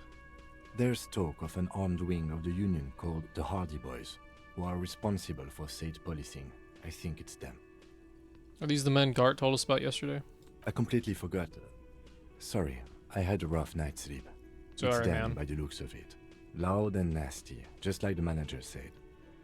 Hey man, listen, I passed out. You had to wake up after like 2 hours, and we fucking talked to Joyce for like another 2, so. One loose thread less to worry about, and one big problem to replace it. Yeah, there are so many of them. Maybe we should call in reinforcements. That would just escalate tensions. No captain would sign off on it. Solving one murder isn't worth a conflict between the RCM and the Debarders Union.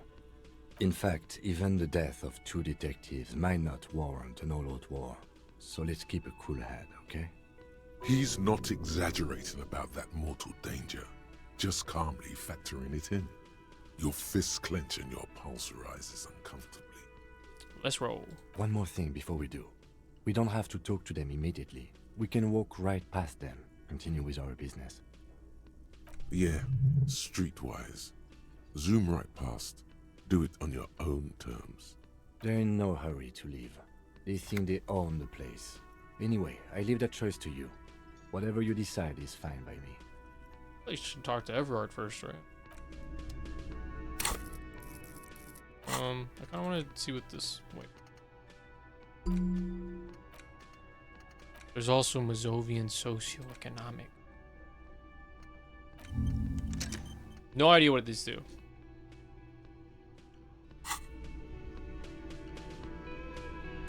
What's up? Just a moment. And there's no public phones nearby? The closest phone booth is down the coast. Sorry for the inconvenience, ma'am. It's fine, I understand. Thank you anyway. I'm glad to see you again, dear. Sorry, ma'am, I didn't mean to eavesdrop on your conversation. Tell me how I might make it up to you. Please don't trouble yourself about me, sweetie. I was just hoping to make a call, but the Whirling's phone line isn't working. True. The Union office probably has a phone, but I can't really get there. Or to the phone booth down the coast. And Gary's phone is dead too. Wait, what's wrong with the phone line? The manager was vague about it. Why would he be vague about phone problems? This is something to look into later. Ask God, maybe. Why did you need to use the phone anyway? To let the young woman who's house-sitting for us know that we may be delayed. Morel, my husband, and our friend Gary were supposed to get back by Monday night, but they're still missing, and I haven't heard from them. I was also hoping she'd heard from Morel. Okay, I'll bite. Has your husband gone missing before? That's just it. This isn't like him at all. He always plans his expeditions so carefully. A cold breeze hisses through dense thickets of reeds. Something sweet in it, somnolent. A damp chill goes down your spine. When you look around, you're still in the whirling in rags. But you have more important things to worry about. What is this expedition your husband was on? Just some field work, sweetie. Morel is a highly trained scientist. He and his assistant Gary are studying an extremely rare species of insect. But they should have returned by now. They were just going down the coast across the water lock to set a few traps. He said they'd be back on Monday. What could be keeping them? The water lock. That was broken. Could this be it? Wait, who's this Gary person? You trust him? Oh, sweetie, it's nothing like that. Gary's as loyal as they come. I trust him with my husband's life any day. The water lock to the other side of the coast is broken. You're probably just stuck over there. Oh my. What happened to the water lock? Probably just some technical problem. Well, whatever the cause, I'm thankful. To both of you. You've spared me another sleepless night. You're welcome, ma'am. I hate to ask, but if your investigation takes you to the other side of the coast, please do keep an eye out for my husband. This will surely lead to a cryptozoological mystery with that extremely rare insect. What? It just tells you? Fucking Inland Empire, man. And if you see him, let him know Lena is waiting for him here at the Whirling. He gets so tangled up in his work that he may not know the water lock's been repaired. And it's cold out there. If I see him, I'll let him know you're here. When or if I get there. Oh, you're such a dear. Thank you, sweetie. Your husband is some kind of scientist? Oh, yes. A zoologist. A cryptozoologist, to be more precise.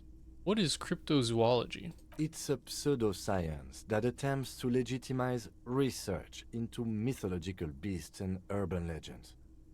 That's one opinion, yes. And people are entitled to their opinions. My apologies, ma'am. I did not mean to undermine your hobby. It's not a hobby, dear. It's a subfield of zoology, one specializing in animal species that are so exceedingly rare that many assume them to be extinct or even fictitious. Searching for such species called cryptids is difficult and often thankless, and frankly, many scientists are too lazy to do it. Universities these days are rarely interested in supporting real research. God, so true, bestie. She's completely internalized her husband's struggles. They are her own. Tell me about Morel, Luke's character relationship. Oh dear, I'm not sure where to begin. What does your husband look like? Well, his expression is slightly grumpy, but his eyes are always bright and curious, like a small boy's. and his palms are quite coarse from all the field work, but he's quite gentle. It's always a challenge to describe the person you know best in the world. Let's try again. If I were to meet him on the street, what would I look for? Oh, well, he's a bit shorter than you, but with a larger frame, and he has longish white hair, usually a bit uncombed. You might say wild, even. The lieutenant pulls out his notebook and begins jotting down the woman's description. One other thing, he'll likely have all kinds of field gear on him, even if he's not out in the reeds, you know, just in case. How long have you been married? We'll be celebrating our 16th anniversary this autumn. Not the most numerically satisfying anniversary, but I like the less obvious milestones even more somehow. How did the two of you meet? Via dating agency, I'm ashamed to say. I was looking to get back into the scene after recovering from my accident, and he'd just divorced. We hit it off, and, well, here we are. She's skipping over some important parts. Perhaps you'll find out more later. I have all the information I need. Let's move on. I hope I've been useful. More about this rare insect your husband is looking for. Oh, sweetie, it's fascinating. But I shouldn't bore you with entomological minutiae. The lieutenant gives you a sideways glance. No, I want to hear about the insect. Well, it's a phasmid, technically, but... Oh, yeah. Here comes the interesting. Where other phasmids imitate sticks or leaves, this one's a living reed. It disguises itself among the reeds here on the Insulindian coast. Hence its name, the Insulindian phasmid. Perhaps you'll end up co-discovering the phasmid with us, officers. There's a touch of awe in the way she enunciated the creature's name. I knew it.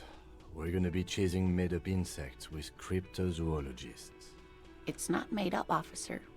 I can assure you. It's simply elusive, so much so that most establishment zoologists doubt it exists at all. What makes you think the phasmid is around here? Well, some teenagers making out in the reeds saw one. They didn't know what it was, of course, but there was a brief article in a local newspaper about their encounter with a ghost insect that looks like the reeds. Gary sent us the clipping. So a newspaper clipping is all the evidence you have. Of course, most phasmid sightings turn out to be false alarms, but their description matched the Insulindian phasmid perfectly, and they didn't even know what they were looking at. So, is it dangerous? Not at all. Why else would it hide itself so carefully? Is it valuable? Oh, I doubt it. No one gets into cryptozoology for the money, sweetie. Does it have cool powers? Yes. It can blend in almost perfectly among the reeds. It's how it stayed hidden all these years. Centuries, even. Okay. What's so special about this stick bug, then? Oh, dear. I'm afraid I'm not explaining this very well. It is very special. Morel can explain it all much better. I wish you could hear him describe it. Then you'd understand, I'm sure. Maybe you could convince her to tell you about some cool cryptids. There's Hell really yeah. no point in manipulating anyone. She'd be only too pleased to tell you about her work. Go on and ask. Hey Lena, I'd like to hear about some of the cryptids you've studied. Could you just tell me about a couple of them? Oh, I'd be delighted. Truth be told, I could really use the company too. One cryptid, not a couple. One. This won't turn into some kind of cryptid extravaganza. Okay, Cam, just one little cryptid, promise. He nods and assumes a waiting posture. Cryptids, cryptids. Let's hear about all the interesting cryptids. Ooh, tough choice there.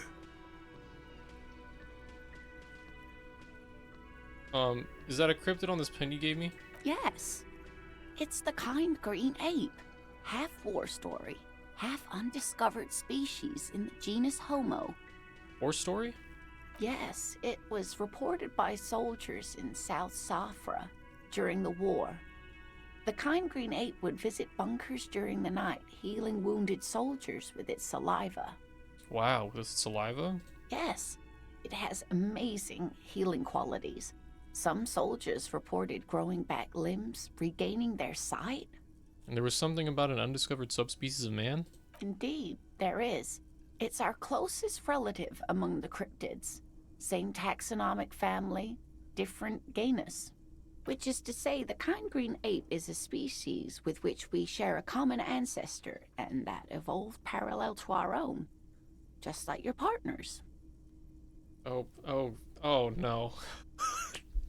Is this Gary doing this? Gary, why would you even...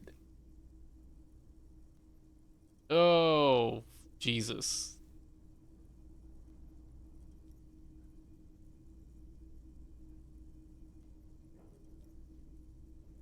I don't want to be mean to her, but also this is a fucked up thing to say in front of Kim. The lieutenant looks at you, pleasantly surprised. Oh, no, I didn't mean to imply that Saolites are inferior to us in many ways. Jesus Christ. You are superior. For example, your earwax doesn't have a foul odor like ours does. Is there an option to, like, beat the shit out of Gary? How dare he? Oh my god, man. It's just like real life. I fucking... Oh. A tremendous evolutionary advantage, I'm sure. But perhaps we've had enough speculative biology for today? This has been educational, sadly. We need to discuss something else. Of course, dear. All for now, ma'am. That's so, like, sad that, like... Fuck you, Gary. You piece of shit. I hate Gary. All my homies hate Gary. Can I help you? Got the 20 real? Then why another thing? The phone line is dead? Yes, and the phone company is taking its sweet time sending someone to fix it. Losers. That's pretty strange. It's not strange, it's inconvenient. Is it true that there was foul play? Who told you that? I would never disclose my sources. That would be dishonorable. Fine, yeah. It looked like someone had messed with the wiring. It was shortly after the hanging, but I don't know if it's at all related. Plenty of assholes around here who aren't murderers. If you do find out who cut the line, though, let me know, so I can forward them the repair bill. Yes? Back here.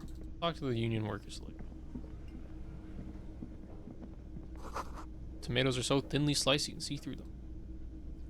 A thin man is smoking below an exhaust hood, occasionally sipping from his mug. This must be the Whirling's cook. As you step in, he nods toward the table and says something in a completely foreign language. The only words you can make out are Garancy and Quebec. It must be his name. Garancy. Garancy Quebec. Sounds representative. Hello, sir. Got time for a few questions? The man puts his cup down and replies something, his left hand drawing arcs in the air. Do you know what's behind that door? He looks up at you, then looks away quickly, shrugging and muttering something to himself. Shrugging is an international sign for, no, I don't know what's behind that door. Leo said you're friends with Manana, is that true? The mention of Manana gets his attention.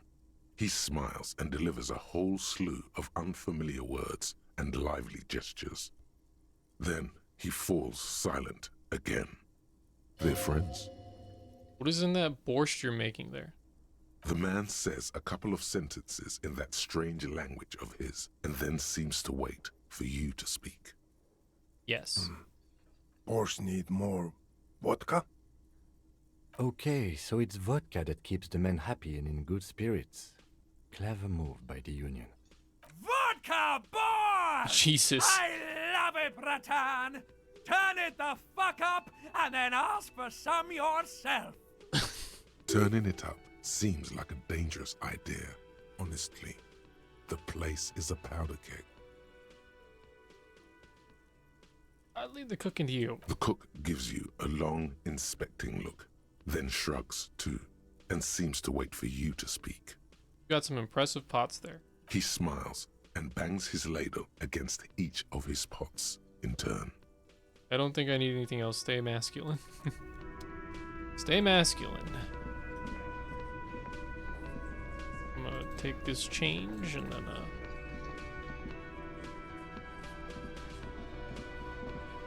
that's about it. Just gonna...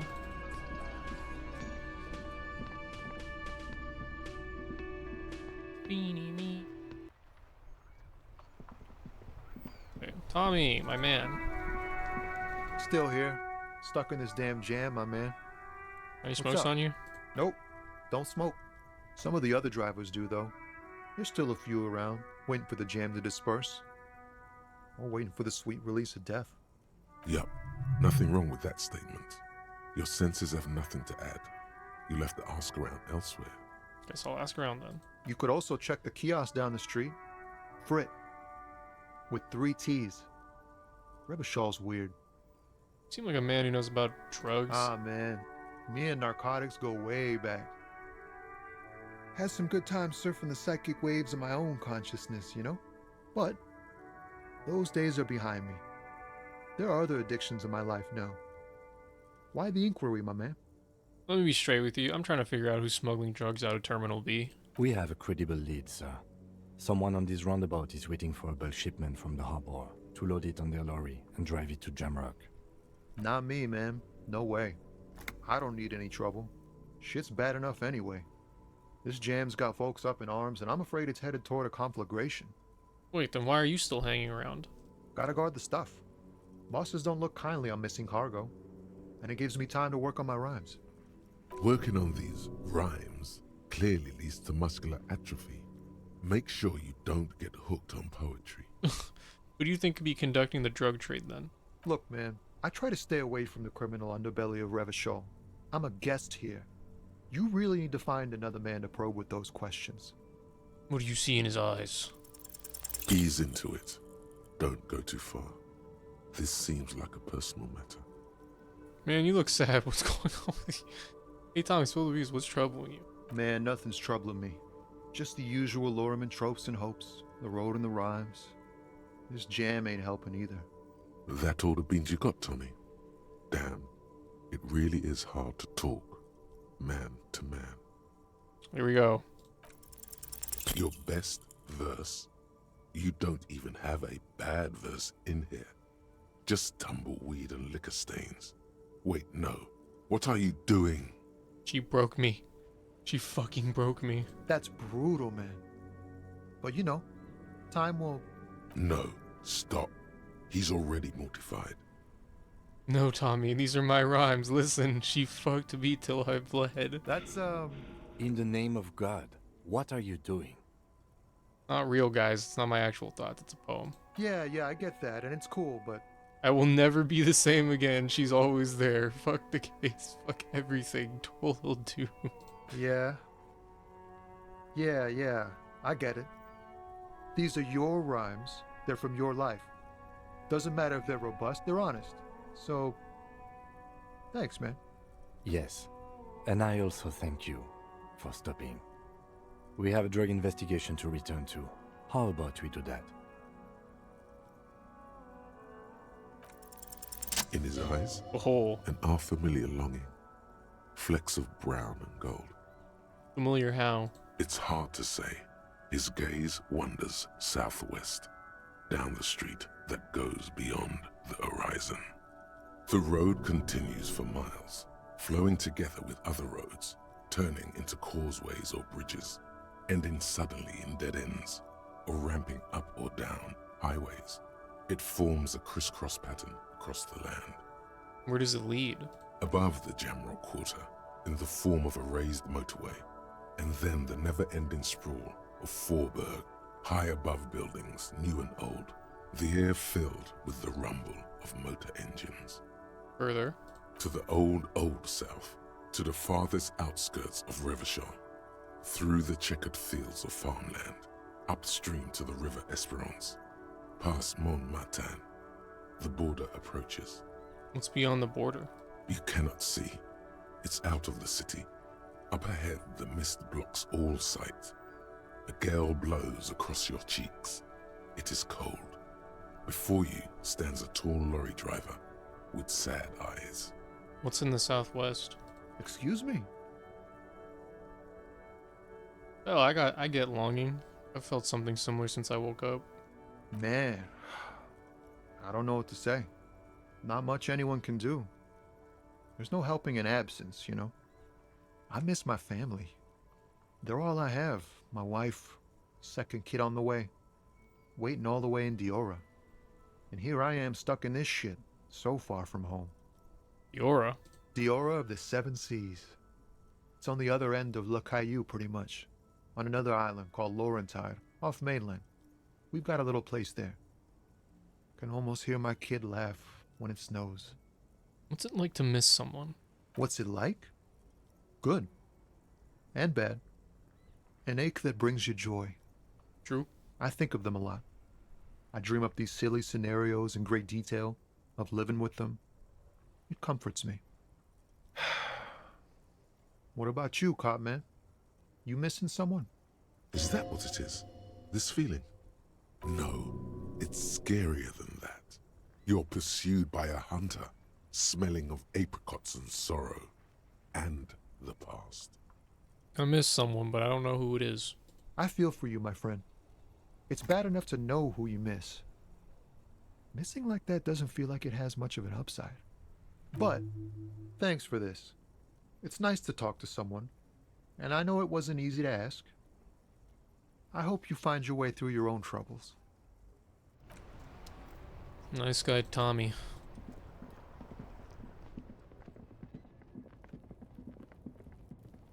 Hey, asshole. Looking for something on? No smoke. No, he's got a smoke right there, in his fucking hand. Snatch that shit out of his fat fingers. You need it after listening to his garbage. Smoking one right now. It's my last one. You got any smokes for me? Why would I do that? I'm an honest man. But, what, officer? Shit. Sorry I couldn't be of any help. Asshole. What happens if I talk to Measurehead? Do I gotta, like, fight him again or something? Okay, hang on. I'm gonna save. See me knock that guy out? It was sick, right? Went native on the chief, huh? Those ballerina antics were reckless. Should have just punched him in the throat again. Nah, that's boring. Wrong. You did the right thing with Measurehead. The ballerina antics won you the fight. Let's talk about our right to work. I don't know.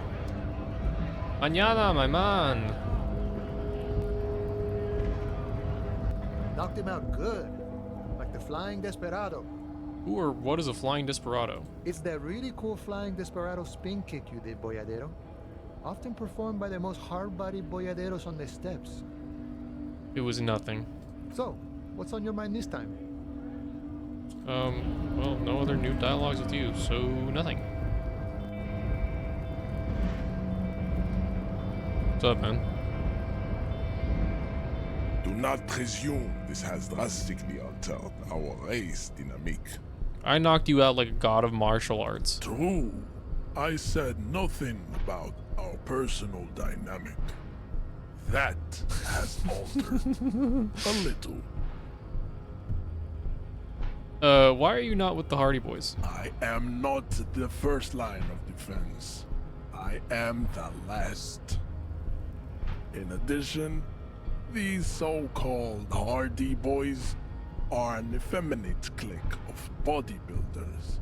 Their company is spiritually degrading. You're all a part of the Union. The Hardy manlets are on the pay of the company. I answer to the Union alone. And I do this out of race heroism. Finance is an alien concept to the Simonese. Now leave me be. I must luxuriate in the company of my woman. Alright, pal.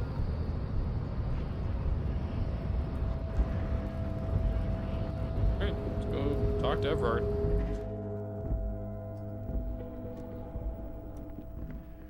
The already familiar. Okay.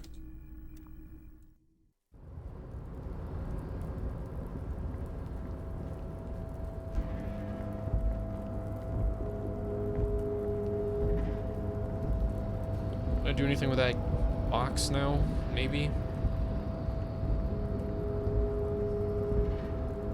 You're back before the cargo container.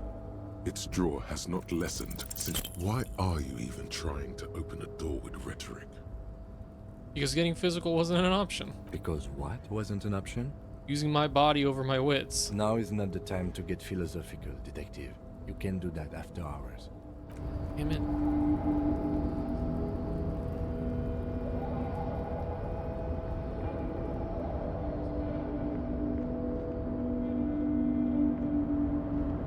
Oh, can I say anything new to Leo? Oh, hey, mister. I knew you'd be back to talk with old Leo here. Yes, I did. It's like Lady Larice said when she opened a bathhouse in the basement of my apartment building. They can only get so far before they're aching to get back. And lots of folk really did keep coming back. Some questions for you if that's not too much trouble. No trouble at all, mister. No trouble at all. It's like that old saying goes, wisdom withers if not shared.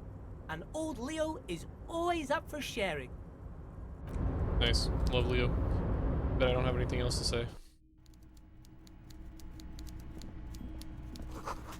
And the giant thermoses is still lukewarm. Just gonna save in case something bad happens.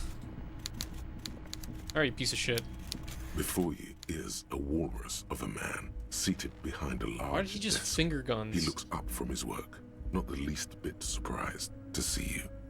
With great effort, he straightens himself up in his chair, yet says nothing. He simply stares at you. Are you in charge of the dock workers? Welcome, Mr. Dubois, Mr. Kitsuragi. It's good of you two to stop by. Please, have a seat. I'm Everard Clare, head of the Debarders Union here in Martinez. I'd offer you my hand, but unfortunately my health prevents me from getting up. You understand? He looks extremely comfortable. The tiny folding chair, on the other hand, looks like a torture device. You go ahead, detective. Whatever he has in store for you, it can't be good, he thinks. I'll do my best. Forget about that.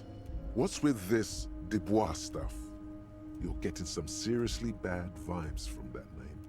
Why are you actually calling me Mr. or why are you calling me Mr. Dubois? Please, Mr. Dubois, let us converse in a civilized manner, as equals. Take a seat. I insist. It's nothing. Yes, that's probably right. It's nothing. Forget about it. Filter it out.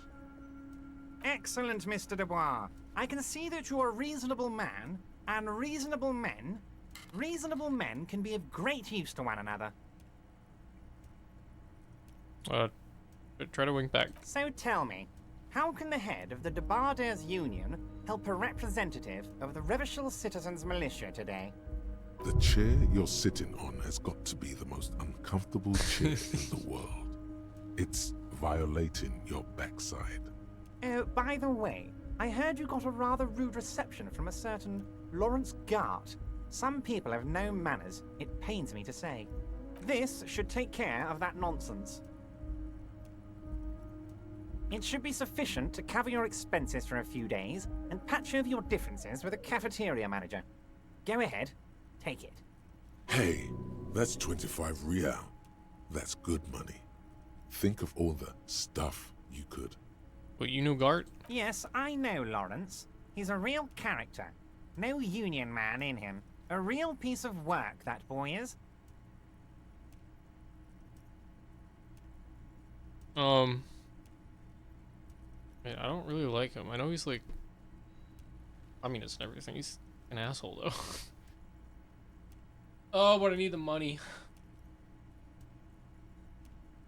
Keep it, I'm good. Okay. I respect a man with principles. No handouts, then. Now, I'd like to set your mind at ease about one other matter.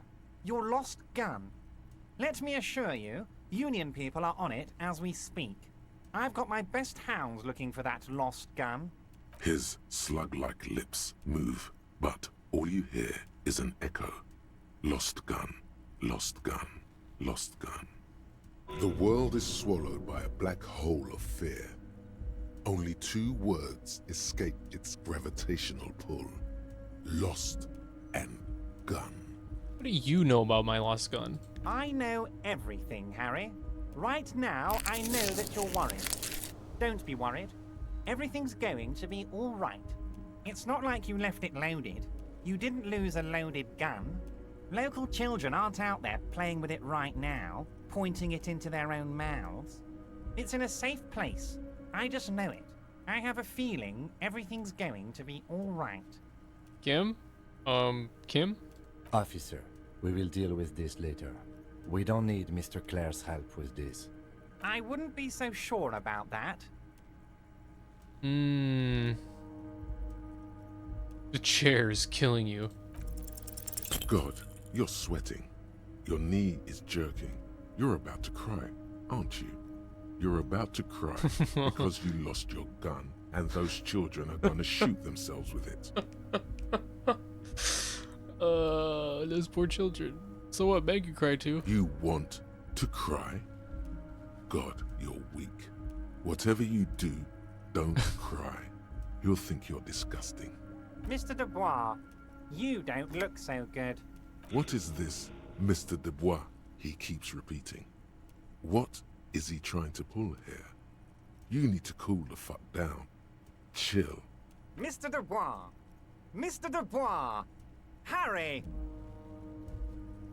There are no Harrys. Let your mind go to your safe place. Mr. Dubois, are you okay? Can I get you a glass of water or something? Are you having some kind of medical emergency? Maybe you could use your hands somehow, in a kind of throw-in motion, like you're throwing that Mr. Dubois act right back at him. He's Mr. Dubois.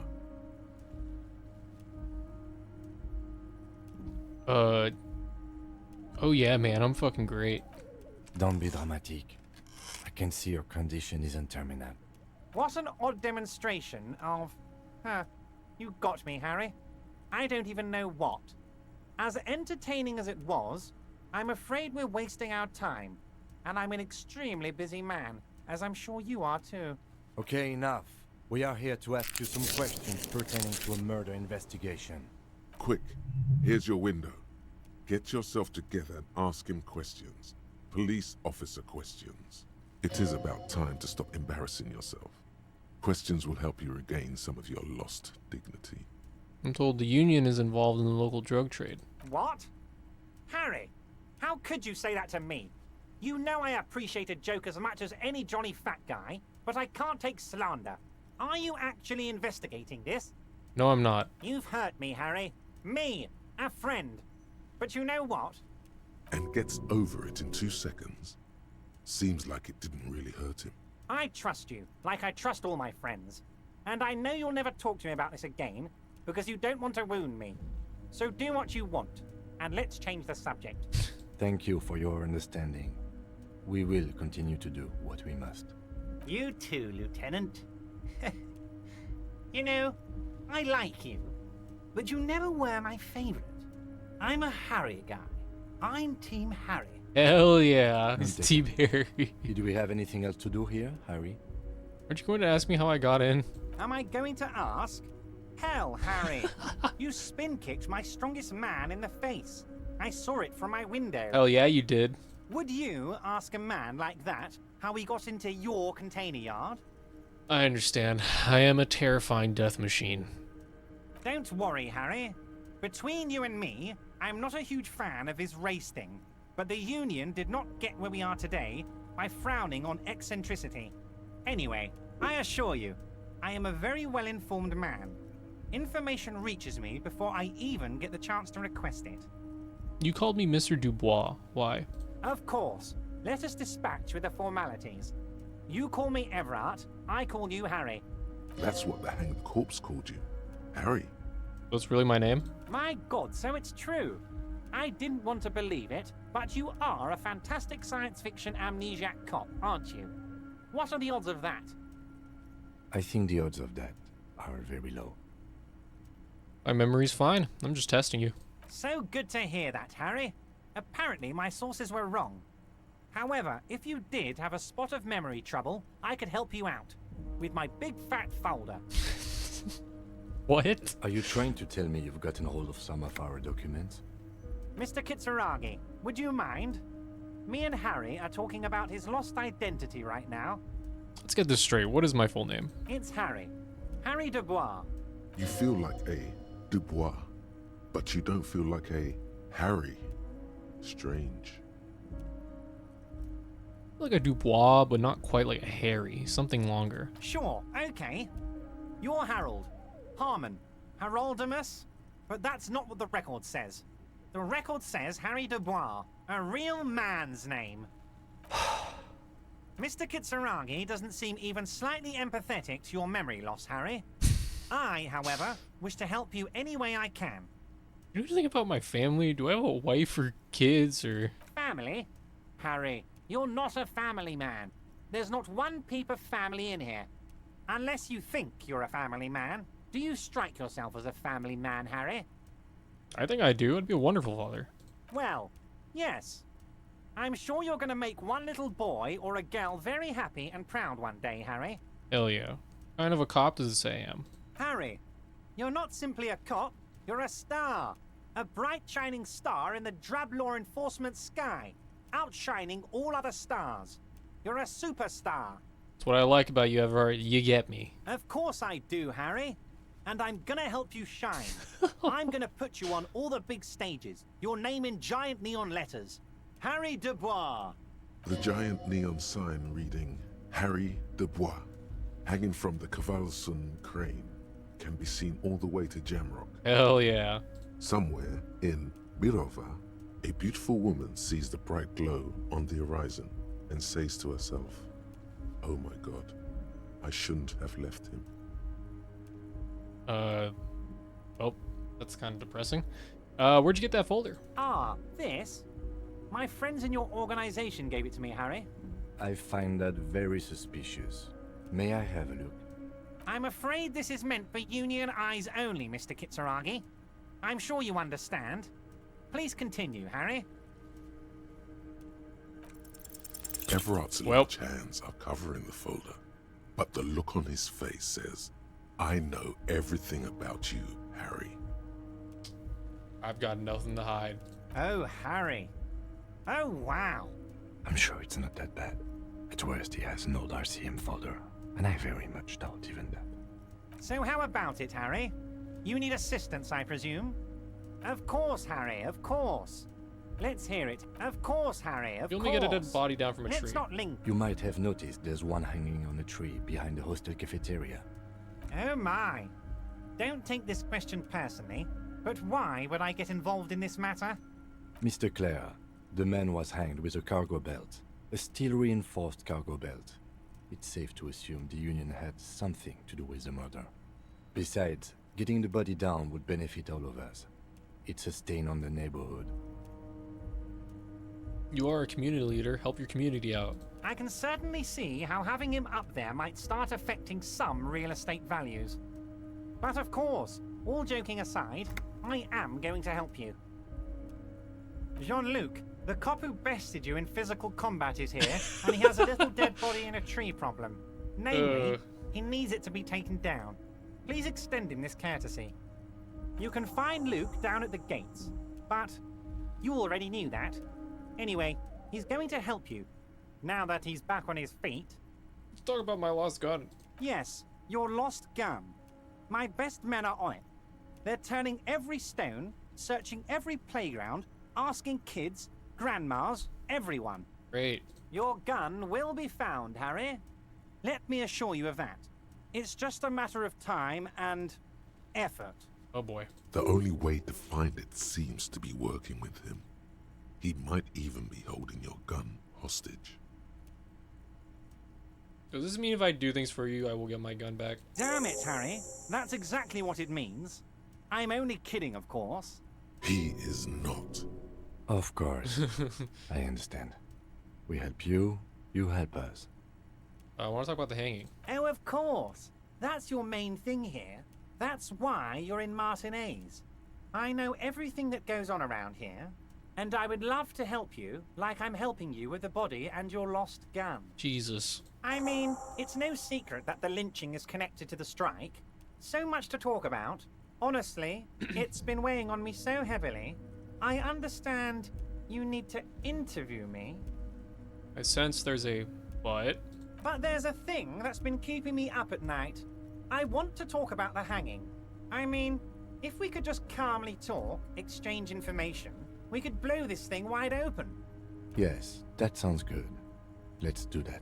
But I can't think straight with this thing weighing on me. You're police officers, aren't you? I have a crazy idea. You guys are basically door-opening machines, incredibly talented at opening doors.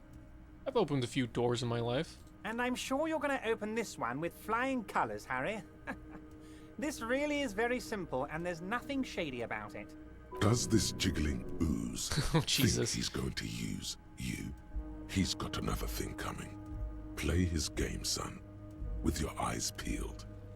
He's going to slip up, and when he does, you're going to come out on top. Why don't you just open it yourself? Harry, I'm a very busy man, and more importantly, I don't have that extraordinary physique you do. You look like you could run around all day. True. You want to send someone a message that the police are working for you. I repeat, I'm a very, very busy man, Mr. Kitsuragi, and therefore I must occasionally enlist outside help. So what will it be, Harry? Whose door is it? Oh, no one's. It's just a weasel. A weasel lives there. Nothing for you to worry about. What do you mean by a weasel? A loud blabbering weasel. When weasels feel no one is watching, they start acting foolishly. Just go there, unlock the door, and leave it open. It's been such a burden on me, Harry. I just want this to be over so I can discuss business with you. I bet you don't even know anything about the hanging. Harry, my dear friend, I am what people call a local bigwig. I know everything that goes on in Martinez. Damn it, fine, I'll look into it. We need to talk about that murder. Fantastic, my friend. Just let me know when it's done and we can take our friendship to the next level. You can get the key from Manana. He's down by the gates. Manana's like a free agent in the Union. Special operations. Hardened socialist. A real free thinker, too. He'll tell you precisely where the door is. One last thing, Harry. Just open the door. You don't need to go in or anything. I just want that weasel to come home and see the unlocked door. I'm looking into your shady brew. I don't know what that means, Harry. Shady brew? There are so many moving parts in my operation, I can't keep track of them all. You know what? Don't even tell me. Whatever it is, do it. Surprise me. Just one thing. If you can, make it even shadier. I met Joyce, the company representative. Oh, that's very nice. I haven't gotten around to her yet. I'm very, very busy, you see. I hope you're getting along. One thing I want to make very clear, Harry, is that this is not some kind of union versus corporation situation. Everyone is just pals here. Just pals? We're all trying to do what's best for Martinez here. Don't feel like you can't cooperate with her because you and I are such good friends and I'm helping you get that nasty body down from the tree. And with finding your lost gun. I'm not a jealous guy. Whoa, that's so nice of him. Suspiciously nice. Are you sure? I find it a little odd. I'm just a nice guy, Harry. I wouldn't be where I am now if I wasn't nice.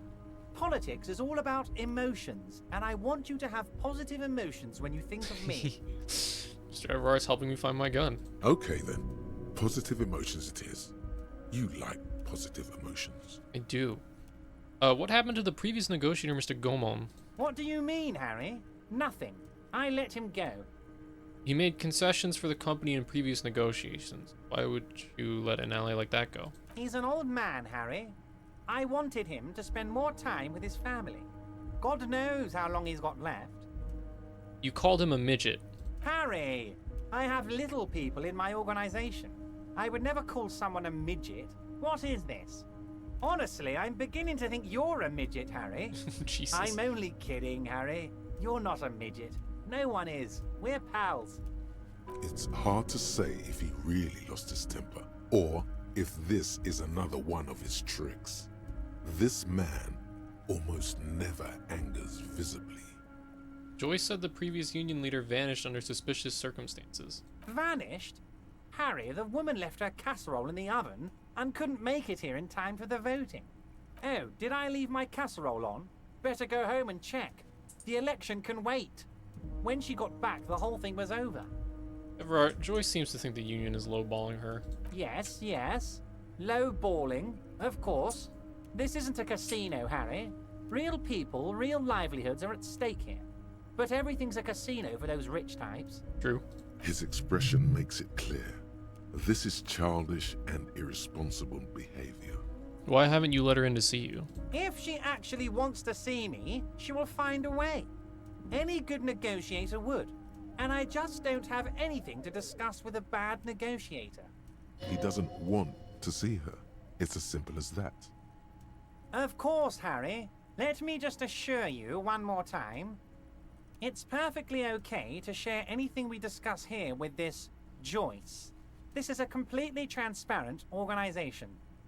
I have no interest in what she is doing, but I myself have nothing to hide. Your business is your business, and I respect your privacy. Just remember, none of this is secret. Tell her about all of it. My brother's picture, my singing swordfish clock. Tell her how overweight I am and how I'm helping you find your lost gun. Tell her about everything. Everard doesn't mind. Mr. Everard's helping me find my gun. This is weird. Not nice weird, but okay.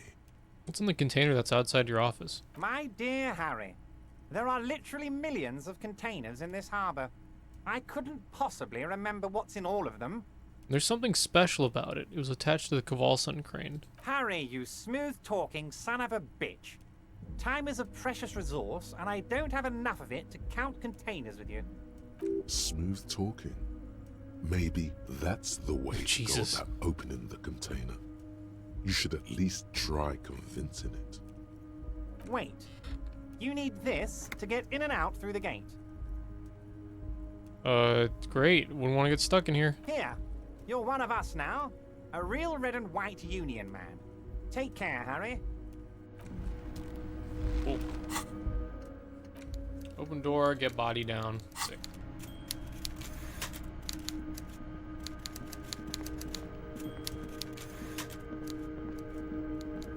That was fine, I guess.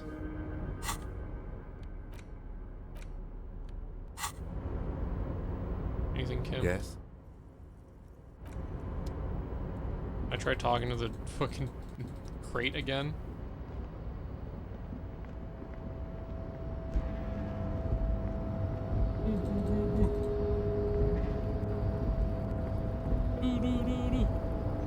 You're back before the cargo container.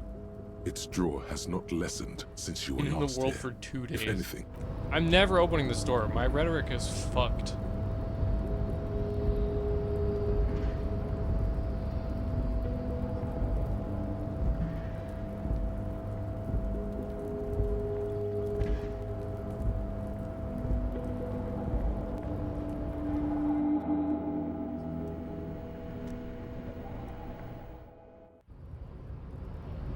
Alright, pal.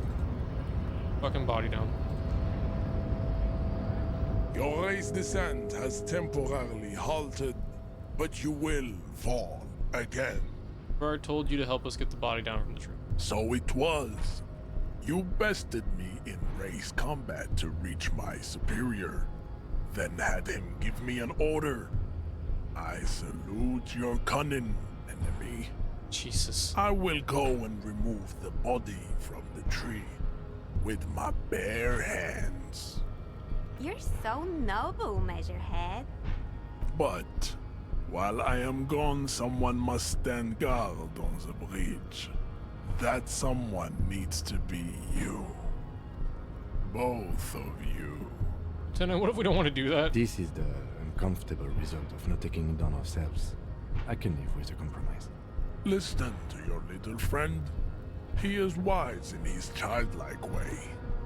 His mysterious race may yet prove fierce competition to my heroic haplogroup. Okay, then. Babe, see that they stay here the whole time.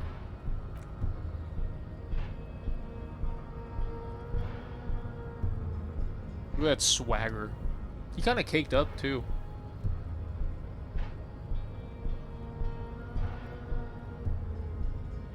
the woman's gaze follows Measurehead as he leaves. So, you guys are like cops or something? Why are you with Measurehead? Look at him. His craniometric perfection. Are you cops or what? Yeah, we're the law around here. Cool. I like men with guns and power. I'm Katya, by the way. You hear that? That sound. He's breaking something. Yeah, Jean-Luc must be really tearing it up over there. I wish I could see it. I also wish I could see it. Look at you! RCM rent-a-cops! Guarding that bridge like Everard's lapdogs! Is this where it's at now? The RCM is for sale! And who are you? What is your business here? Why are your clothes 4 sizes too small for you? It's none of your business. A shrill laughter interrupts you, echoing across Martinez. It's Kuno. Then, the man turns to look behind him at the behemoth appearing around the corner, approaching him, walking past him.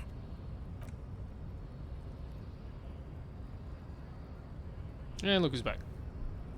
Jean-Luc.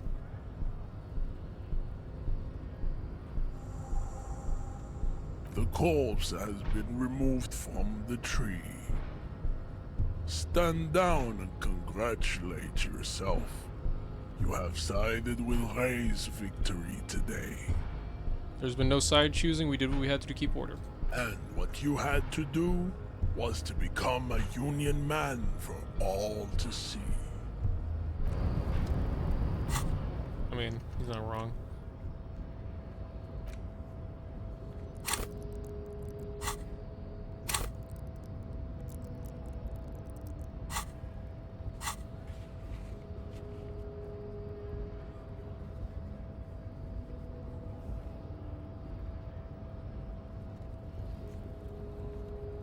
Superstar cop. Sorry, cop. Hopefully I can stay on the superstar cop train.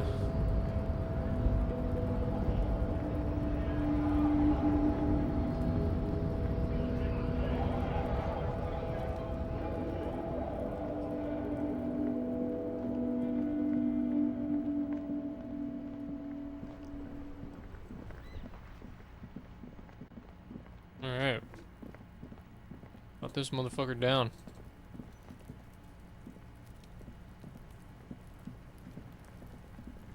The corpse lies on the ground among the remains of an absolutely demolished pinewood branch.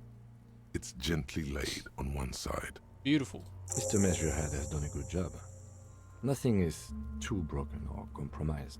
The victim is ready for a field autopsy. Field autopsy? Yes. 1. Investigation of the scene. 2. Initial examination of the victim. 3. Field autopsy. 4. Transportation of the body to the morgue. We are on number 3. The fuck are they on about? Cop's gonna cut his shit up! Don't we have someone else to cut his shit open? It's not about cutting.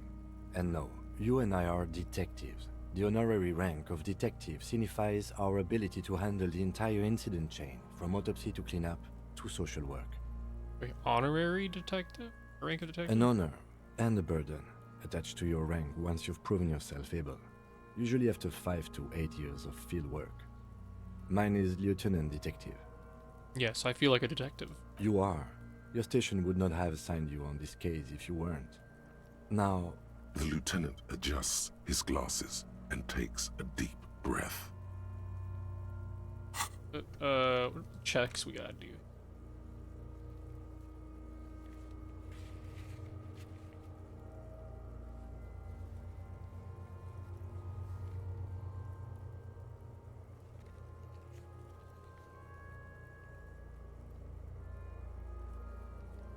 Blue checks. Couple purple checks, but what should I put this point into? Honestly, all these blue checks, all these blues, I'm not putting anything in there. They're fucked. They're fucked beyond recognition at this point. My character is a dumbass, but he feels things very good.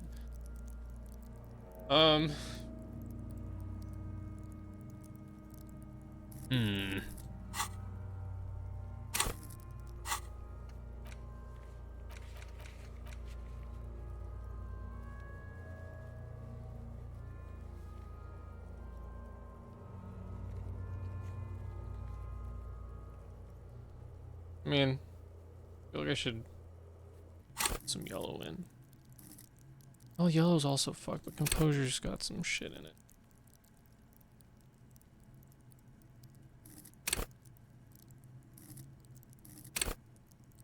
This is also going to be relevant at some point.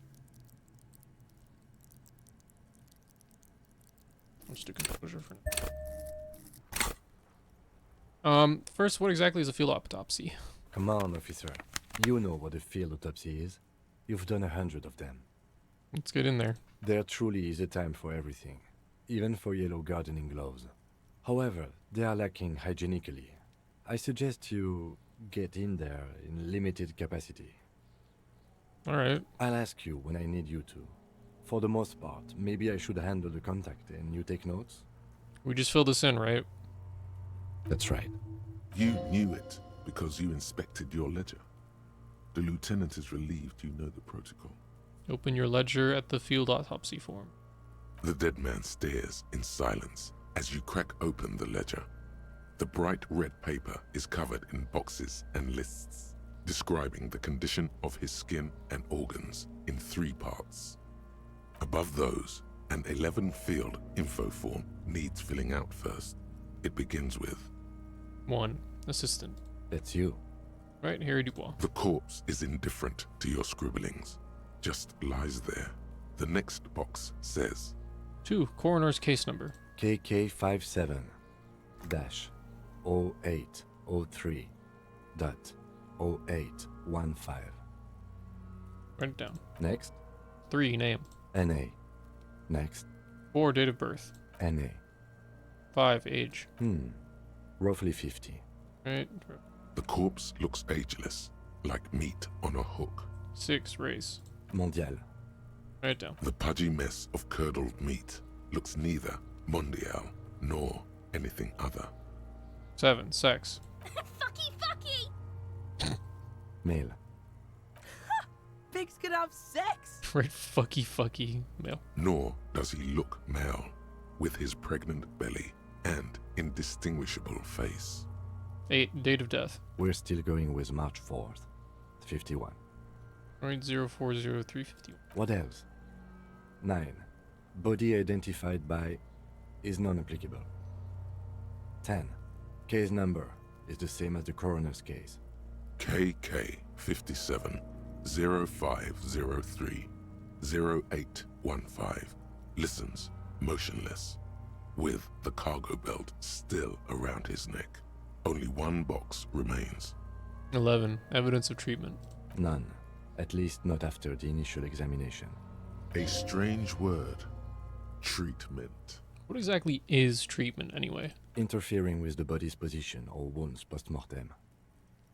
I'm not so sure. A silent nod.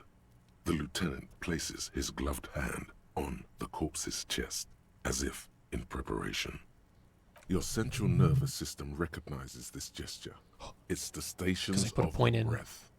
Ecclesiastic, religious in nature, a holdout from pre-DeLorean burial rites. It takes him 2 seconds to perform. Then, somewhere in Jamrock North, a small wood shed behind Rosencrantz Row, Lieutenant Nick Feuerbach puts his hand to the chest of a small corpse, no larger than a monkey. It's raining outside, light drizzle. There is darkness in the shed. Damn. Elsewhere yet, an obese female sits in a wicker chair, her silhouette bull-like against the window. Outside, Grand Coudon. The day is turning dim for Sergeant Mac Dawson. Hand extended, he approaches, to make sure she is dead more than anything else. The building is tall, 7 stories wind-wrapped in solitude. Most of the apartments are unoccupied. This was a suicide. The other, an accident. The small one. Damn. And so, all across Jamrock, Coal City, GRIH, 42 deceased persons found today. 42 stations of breath. Jesus. We should start the post-mortem. Turn the page. The corpse cannot feel Kim's hand on his chest. It no longer meaningfully interacts with its surroundings. A thicket of boxes and lists on red copier paper tries to answer why. 1. External examination summary. Clothes. The deceased wears armored boots and white briefs. The make of the briefs is Babrodine, I think. Let's see. See, it's happening. Babrodine, yes. Inexpensive. Size M. Color white. The disappointment is palpable. The red-haired thing was expecting something more lurid. The boots are ceramic, vitreous enamel. They are fused to his skin from blood flowing downward post-mortem. Removal of the boots is left for processing. When am I gonna get them? Patience. After the autopsy, before the body is taken away, there will be a window of opportunity. After the lieutenant has gone to sleep. I hope this has helped you, my liege. Write it down. Tattoos. The upper torso is covered in a single, continuous tattoo, resembling a map of the night sky. It reaches from the right shoulder to the heart. The ink is blue and white. The assistant has a color photograph of the markings, to be added to the case files as document A1. The photo is taken on the scene, using a Trigat Mini. The deceased has a cargo lashing belt around his neck, tied with a hangman's knot. Color yellow. Length 3 meters. There is a buckle on the other end. Well nourished, athletically built, measuring 1.8 meters. Generally consistent with age, about 50. Preservation is good. Ambient temperature below freezing. The spine is bent more than the lieutenant compensated for. This buster's actual height is about 1.85. And no, you could not take him straight on. I'm gonna write down 1.85 meters, Lieutenant. Of course, I undercompensated. Write it down. Body hair is light brown. Distribution is consistent with age. The deceased had male pattern baldness. Hair is combed back, short. The hair under your latex fingers feels cold to touch, wet. The stench is suffocating. Strands of dark brown hair start sticking to the latex of the glove, like thread off a ragdoll's head. More hair sticks to the glove, hair off the rain-soaked head of a dead man. There are bumps and dips on the skull below, an alien landscape. There, dead man. You were someone's child. It's all over now. There, baby. The lieutenant watches you in silence. That was some sick shit, Sekopa. Lividity is consistent with hanging. The head is congested. Contusions are present on the head, chest, and thighs, consistent with stones thrown. Low velocity. Fucking low velocity? You think Kuno doesn't know what you're talking about? Velocity was fucking max. Talking shit about Kuno's velocity. In addition, there are bite marks on the face, scalp, and chest, consistent with predation. Ligature mark. The steel wiring. There's too much of it. We need to remove the belt so we can get to the ligature mark. You got just the right tool for that. The chain cutters. Good thing we got these chain cutters. Always good to think ahead. Now, we need to cut the belt to see the ligature mark below. Carefully, with as much precision as you can. See, my pig is gonna fuck his head off. No, he ain't. Your pig's a boring fuck. Look for a good spot to cut. The belt is equally tight around the whole circumference of his neck, swelling over the edges like white bread rising from the east. Not your pig, Kuno. You are? You're Kuno's pig? Stupid argument with Kuno? Oh, God. After some deliberation, you sink the cutters into the knot tying the belt together. You squeeze the rubber handles together, sweat forming on your brow. Snap. The knot is slashed. Another cut and the belt falls apart like a flower bouquet, revealing the dead man's neck and the dark red ligature mark around it. The rope rises to a point, leaving a gap in the ligature mark. The suspension point is in the back of the neck. As it ought to. This is where its grip on the curdled meat is gentlest, pulling up.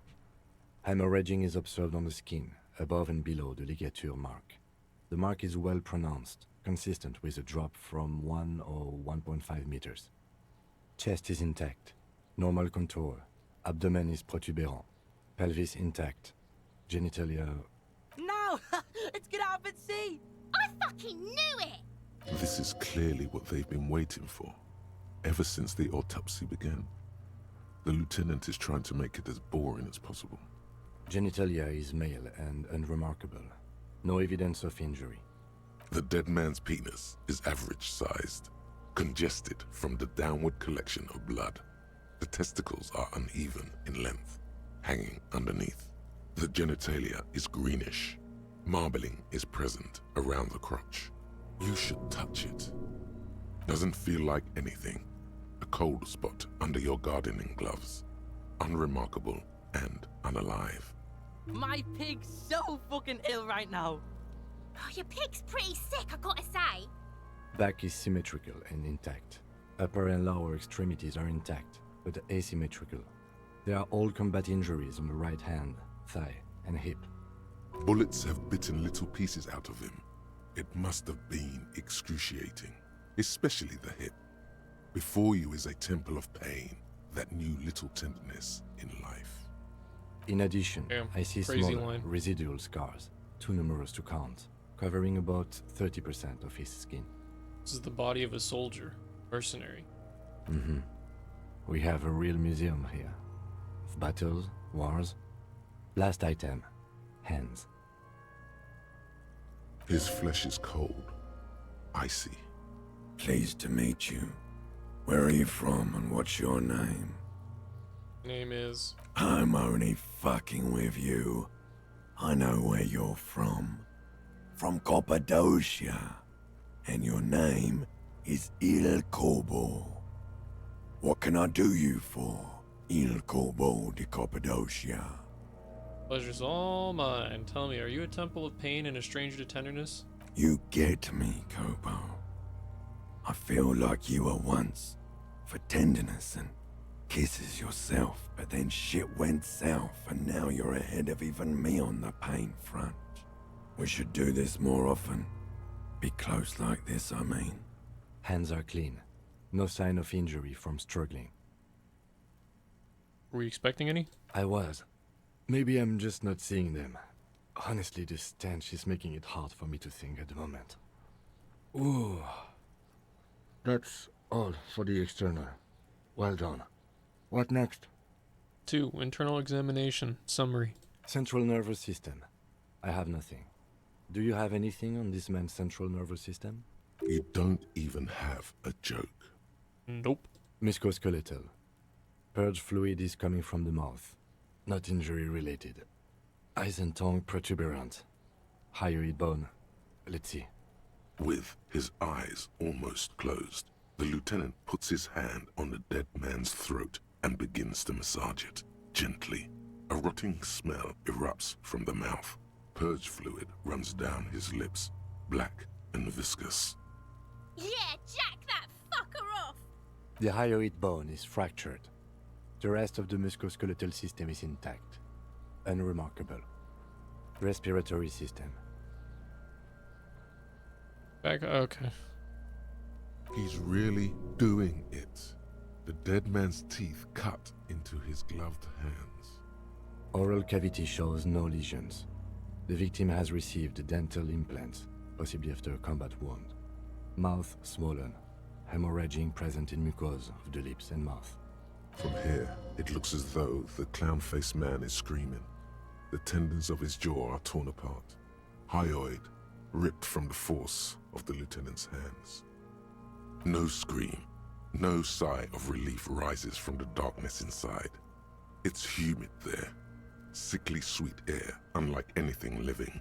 You feel like you're about to throw up again, straight in that mouth of his. No, you don't. You can keep it in. You can keep anything in. Look deeper inside. You manage to suppress the contractions trying to enter your stomach. All it takes is concentration. Through it, you see nothing but darkness. More meat and darkness. There are ancient mysteries down there, Kobo. Ask me later. Hemorrhaging present in mucus. Hepatobiliary, NA. Why? Don't we have anything? Ah. Are you a hepatobiliary expert? I don't think so. Neither am I. That's it? That's it. Same for toxicology and serology, NA. Oh, both? Unless you have untapped reservoirs of knowledge there. The completionist in me wonders if there's something we could still do. Like a toxicology screening? At this stage, I doubt processing will find anything, even if he was brimming with cocaine. But still, you should add a request. Brimming with cocaine. Cardiovascular. The body exhibits heavy lividity. Blood has gathered in the hands, feet, and neck. Hypostasis is visually consistent with the hanging. Gastrointestinal. Digested semi-solid food in stomach. Voila. What's next on the list? Description of injuries, summary. Let's see. We have bite marks, contusions on the head and chest, and a ligature mark encircling the neck. You'll need 3 fields. Leave a 4th one too. 1. Bite marks. Head, chest, and scalp bite mark injuries. Predation by birds has caused damage to the body. Odontologist does not need to be consulted. And your opinion, officer? B. Non-fatal post-mortem. Agreed. Next injury? Contusions. So, the scalp bleeds from a post-mortem head injury, a stone. The injury does not have the rim of an early inflammatory response. The perpetrator on the scene has confessed to causing it post-mortem. At maximum velocity, fucko! Has confessed to causing it at maximum velocity. Coagulated blood sticks to his scalp and chest, where the countless stones have hit the dead man. Beneath, the description of injury. 2 boxes. Right. Next? What's the 4th injury field for? Nothing. Just in case. Turn the page back. The corpse lay slouched to the side, oblivious to its surroundings. The field autopsy form describes his state in 3 parts. Tell me something, dead man. Shoot, Looney Rooney. At the autopsy, you said you have ancient mysteries. Oh yes, Kobo mi Lobo. In the gift horse's mouth. Tracts and wakes and waterways. Ancient materials buried. Yeah, but to where, brother? Just a small gulp away. My beloved Kobo. A small gulp away. Oh, it's all right. Come back later, Kobo. I thought we decided to leave it to processing. Let's not turn this into some kind of circus. Okay, okay, you know what? I'm not getting these. The rotting man. The lieutenant adjusts. I'm not getting his these fucking glasses boots. I don't really and care about takes that. A deep breath. All right. A dark red abraded ligature mark encircling the neck, with a gap on the nape measuring, let's say, 7 centimeters. The hyoid bone is fractured, the cervical column intact. I see hemorrhaging on the skin, above and below the ligature mark. Depth of the mark, 1 centimeter. No signs of clawing on the neck. Below the note, 2 customary boxes wait to be ticked. The man's head jerks to the side. The ring around his neck is visible. What was that about no clawing around the neck? You'd be clawing for your life. Let's go ahead, non-fatal postmortem. He is deep in thought, eyes fixed on the bright red ring around the dead man's neck. A column of cold air encircles you, rising slowly upward in the shape of a courtyard, bordered by cracked plaster, windows, seagulls perched on air conditioning units. A small green enclosure in the middle of a corral of tenements, Cape-side apartments, whirling in rags, and the fortress wall of Terminal B. Above it, a thin blanket of coastal stratus clouds. Higher yet, coalition airships guard over the 21 cordons of the zone of control. The air is crisscrossed with radio transmissions. The hair on your neck rises. Was I right? You were. Why do you say that? I'm serious. I don't think this was the injury that killed him. Okay. Why don't you think it was fatal? Why didn't he claw his neck when they hanged him? And why did they not tie his hands? A big man like this is dangerous. Honestly, I'm not sure there weren't marks on his wrists. That part got blurry for me. The stench. But you are right. There should be signs of struggle. Let's leave the cause of death empty for the time being. Let's wrap this up. I pronounce this field autopsy over. First, how did it go? It was an irregular field autopsy. We did not establish cause of death, which is supposed to be the goal of an autopsy. But, personally, I do not see this as a parameter for success. We also requested a toxicological screening. That was thorough. The results should arrive in a couple of weeks, if we are lucky. I will not hold my breath. What else? We were thorough with the list of injuries, too. We described them all in detail. What is there to say? Given the circumstances, it was a professional field autopsy. Oh yeah, well done, Master Detective. Maybe a drink is in order? No. I need a copy of that autopsy form. Then I will drive him to Faubourg for processing. He's thinking, did I miss something? You tilt your head, also looking at the corpse. Oh. Okay, what if I put it in perception? Okay, first let's get all this shit on. Jamais vu. Derealization. Jamais vu. The opposite of déjà vu. Not already seen, but never seen.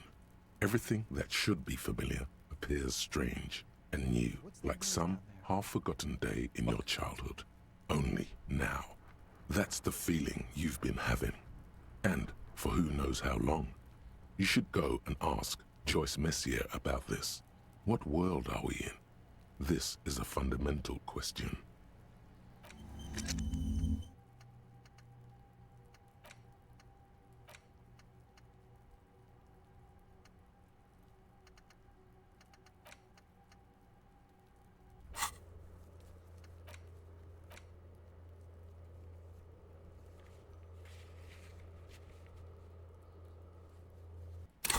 Okay, what if I just put this in the...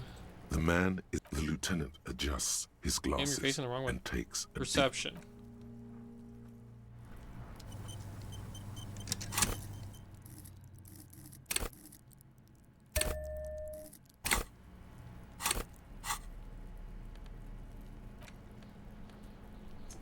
Increases my perception or like fucks it up in some way.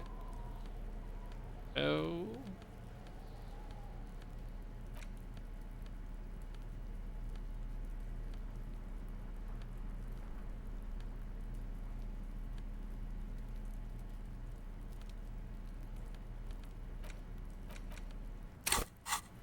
Oh. The man is... The lieutenant adjusts his glasses and takes a deep breath. Not looking so good. You run your Damn. hands over the victim's cold body, his limbs, his torso with its swollen organs. Maybe you should be more thorough. Probably shows you the bullet hole in his fucking The mouth. genitals in his breeches continue to be unnoteworthy. You see the penis of a dead man. There is no need. What do you think we missed? You can't shake the feeling that there are more secrets concealed in the flesh before you. Yes, there's something we're not seeing. Okay, well, we are in livor mortis here. He is disintegrating. We need to refrigerate the body if we want to conduct another examination, and we need to do it fast. Okay, where do we find a fridge for the body? It would have to be industrial in size. Let's start by asking Gart at the Whirling in Rags and the Fritz store down at the gates. If they don't know, but only if all else fails. Fuck are you looking at, being old man? You want a piece of the Kuno? Wanna get fucked? Only if all else fails. Hurry. This is one task we cannot sideline. With every hour, whatever we are looking for will become harder to find. Well, now that I know what I'm looking for, I want to fucking find it. So, I think I know where to go. I think it's the abandoned fucking thing in the bottom of the Doom commercial district. You see a set of tire tracks in the brown slush that covers the plaza mosaic. Cop habit. You look at everything. Hard to say.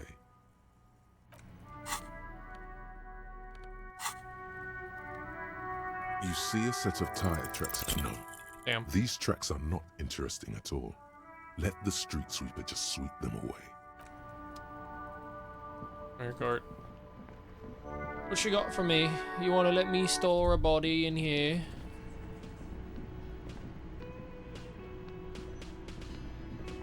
That was weird.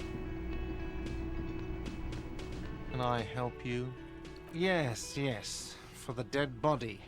You want to put a dead corpse into my fridge, right? Corrected.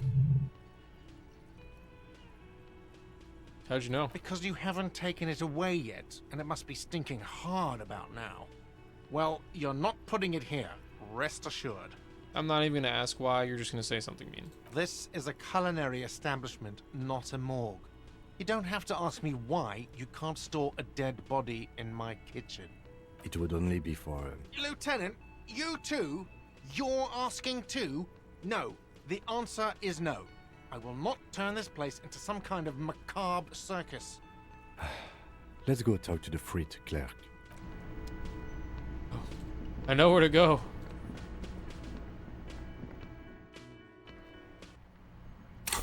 The Jamais-vous. Plus 1 XP for every orb click. Hell yeah.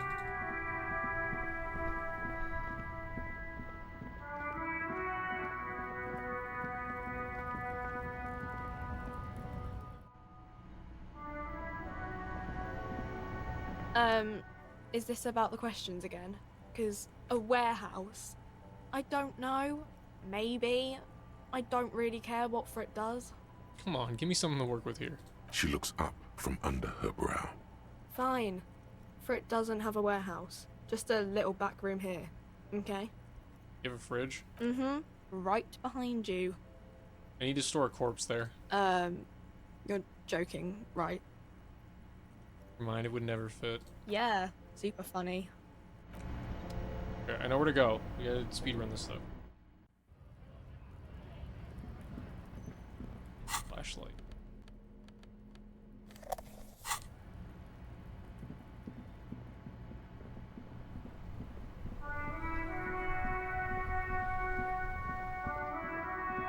Gotta get Annette out of here. Every snowflake is like a little gift from the sky. Say, child, you wouldn't happen to know a good fridge, would you? A fridge? Yeah, like a big, big fridge a cop could put a dead body into. Jesus. You mean like the ice bear fridge? Man, that's Oh, she tells you scary. about it. Ice bear fridge? Yes, like a bear, but white. There's a fridge below the building in the basement, with red glowing eyes. I went back there once, behind the bookstore. Mum doesn't want me to go there anymore. Not that I want to. It was pretty scary. And there's a big fridge there? Yes. I understand. I can't understand how I didn't notice a giant ice bear fridge myself. Well, it is pretty dark in there. Anyway. Okay, we gotta get Annette out of the cold. The girl keeps her hands folded, hidden. Why is that? Hey, why do you keep your hands folded? What do you mean, sir? She knows where this is going. You don't need to be worried. I'm here to help. She looks around anxiously. Her hands remain folded in front of her. She doesn't want to show them. The lieutenant stands by, looking at the two of you with little interest. A facade of true professionalism. He is far more intrigued by the situation than his poise reveals. Okay. She brings out her reddened hands, her nails frayed, nearly chewed down to the flesh. You bite your nails. And you knew this from me keeping my hands folded? Super simple for a detective such as myself. Well, that proves nothing. Anyone could do an easy deduction like that.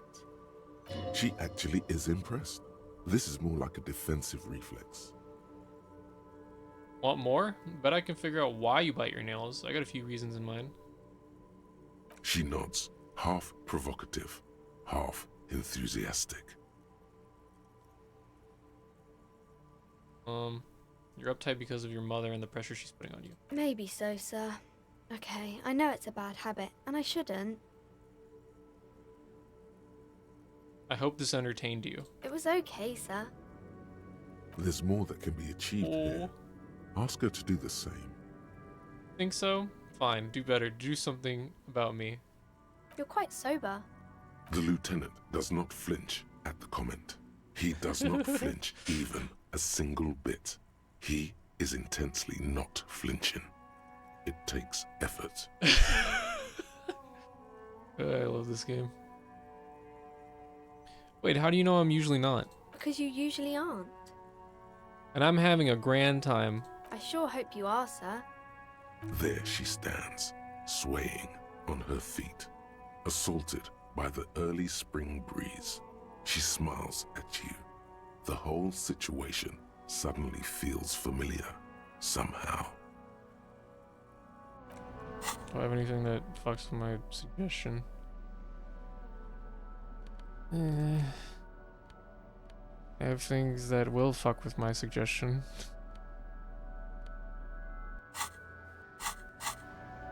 Hi, Ace Detective. Are you here? You have absolutely no idea. Familiar?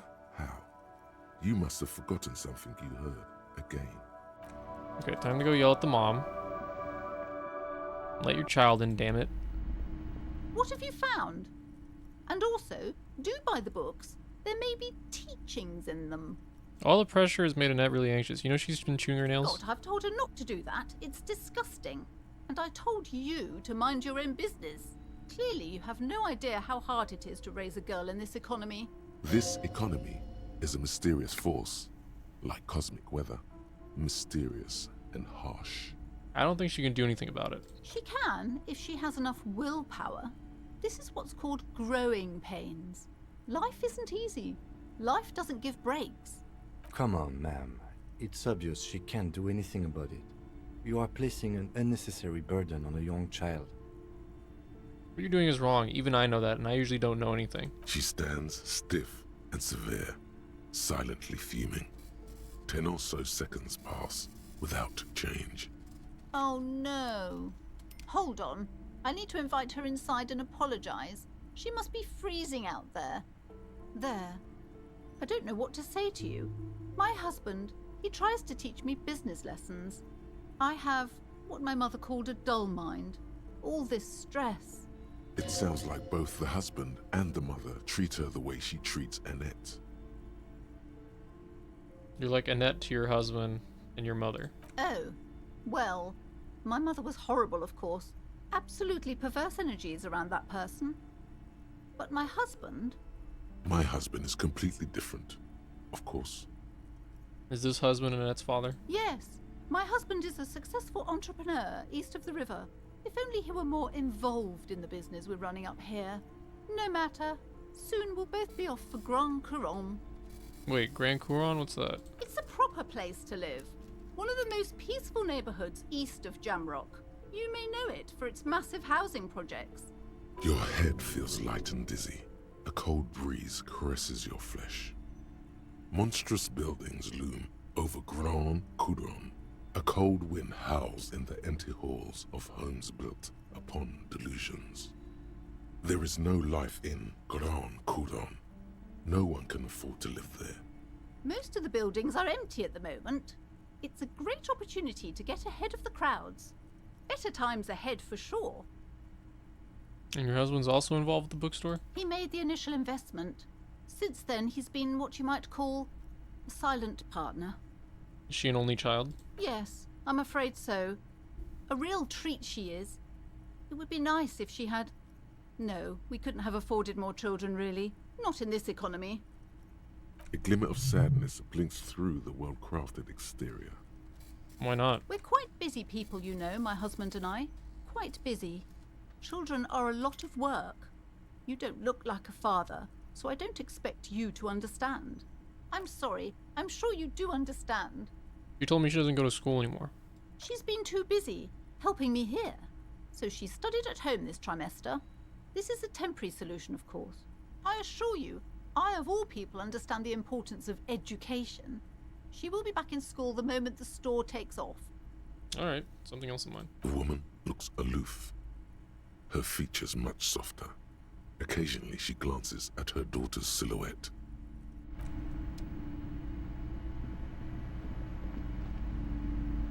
I'm sorry, sir. I can't talk right now.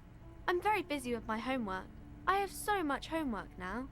You just can't win. What are you doing now? Math. It's really difficult. Like, really. They say you need it to get rich. Better than standing outside in the cold, I guess. Oh, I found something while you were away. What is it? I thought this would fit you. Like, thanks for helping out. Not me. The city, I mean. Like a detective does. Wait, where did you get it? Just what Dick Mullen would ask. I got it from behind the curtains. I'm not really supposed to go there. It's a fedora? Maybe. It's the hat Dick Mullen wears all the time. He'll look way more serious with that. Right, I have to get back to my homework now, before Mum notices. Man, this is hard. What does this do for? It's one encyclopedia.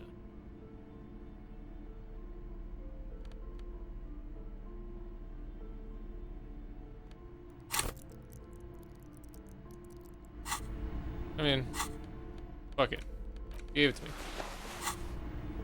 Hi, Ace Detective. Because you know each other. She's been talking to you so openly because you've talked before. Hang on, so you know me? We've met before? Yes, I used to stand out there all the time, before Mother told me to focus on my homework. You've been running around all week without your shirt on, sir, telling people about being a star or something. I don't really understand who those stars are. Did I ever talk to you? Of course, you stopped by a few times. You certainly look better than the last time I saw you. Thanks, I'm trying. Yeah, I can see. You don't have party eyes anymore. Party eyes. Yes, of course. That makes sense. Oh boy. I'm not surprised children have seen you running around with party eyes on, he thinks. Not at all. Party eyes? You know, like a cat in the dark, all big and wide-eyed. It certainly looks odd on a man. The swiveling eyes of a loony drug addict. That is what she meant. You were probably gurning too. Fuck yeah. You should get some party eyes right now. Snap those sequins on you, boy. I mean, I've been partaking in narcotics. Oh, baby. That's not what you have to worry about. Worry about the important thing. So why didn't you tell me you knew me to begin with? I didn't know I had to do that. Thanks, I've learned something about myself today. I'm glad I could help you, sir. That is so sweet. Deserves better. Alright, let's go put this shit in the fucking... Put this body in that freezer. Big ol' bear hug. Lift this. The barbell waits patiently on the floor. Oh no. Not gonna take our chances here.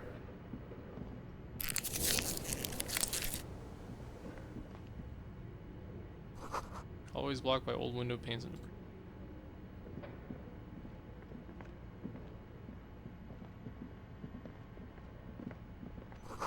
Large demijohn full of strange liquid. Wild animals stare at you in the dark, stuffed and mounted. Airship rotors covered in spider webs. They remind you of blades. Naked mannequin torso, strange yellow color. $3.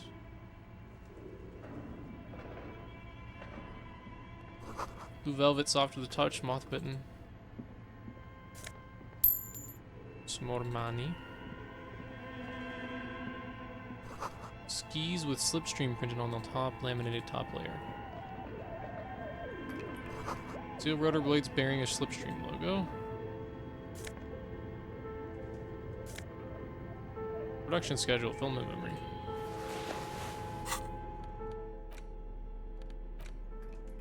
Lux. The cube-like crisscross of filaments feels oddly fragile in your hand, its intricate structure covered in dust. Silver tape on the side reads production schedule note. This filament contains information that can be read using a radio computer. Well, as much as I'd like to sell it for $50, I'm not gonna need it for Suna. The clothes it used to display.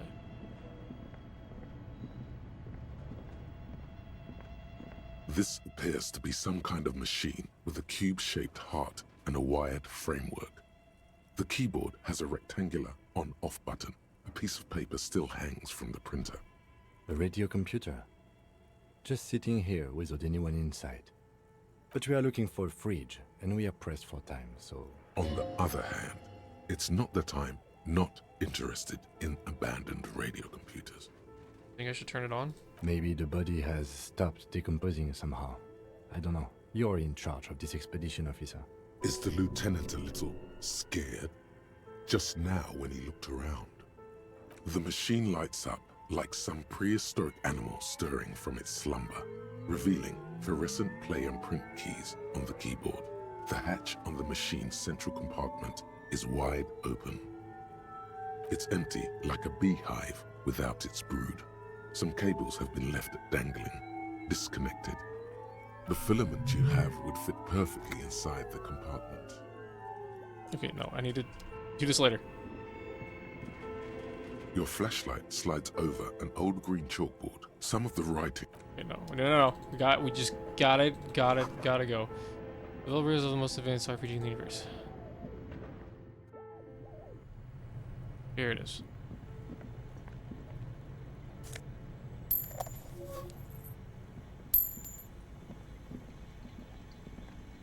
You see a terrifying ice bear with a strange compartment in its belly. The door is covered in frost, and the bear's eyes are glowing red. This ice bear is a hyper-carnivore. Hyper-carnivore? A gust of freezing cold air rushes to greet you. You hear a low grumble as the bear regulates itself. This is the inside of a refrigerator. The lieutenant takes a peek inside. His hand has found the holster of his gun. Relax, Kim. It's the fridge, remember? Of course. A giant ice bear-shaped fridge. Just what we were looking for. Let's see what's inside. The shelves are empty. All you see are crumpled ice cream wrappers with the brand name, Revachol Ice City. A handwritten note has been attached to the door. The fridge is huge. This is clearly the fridge. It looks big enough for 2 corpses. It's certainly an eccentric choice, but it is capacious and cold enough, too. But the optics on this are awful, he thinks. We need to be as silent as we can. Shall we go and get the body, then? I'll take the head, you take the feet. The stairs won't be easy, but we'll manage. The two of you, easily. Okay, let's do this. The body is heavier than you expected, and stinkier. It takes half an hour to get it down to the basement. Then 10 more so minutes loud. Stuffed into the fridge. The lieutenant takes a step back to admire your handiwork. Beautiful. A dead body in an ice bear fridge. This is some of the best police work I've ever done. You've definitely earned a drink after this. Perhaps even some pagan rites. Yes, we need to celebrate by performing pagan rites. Let's bring out the meat and set it on fire. I knew you would say that. I knew this would lead to drinking. No, no more. This is paganistic enough, and it does not leave this room.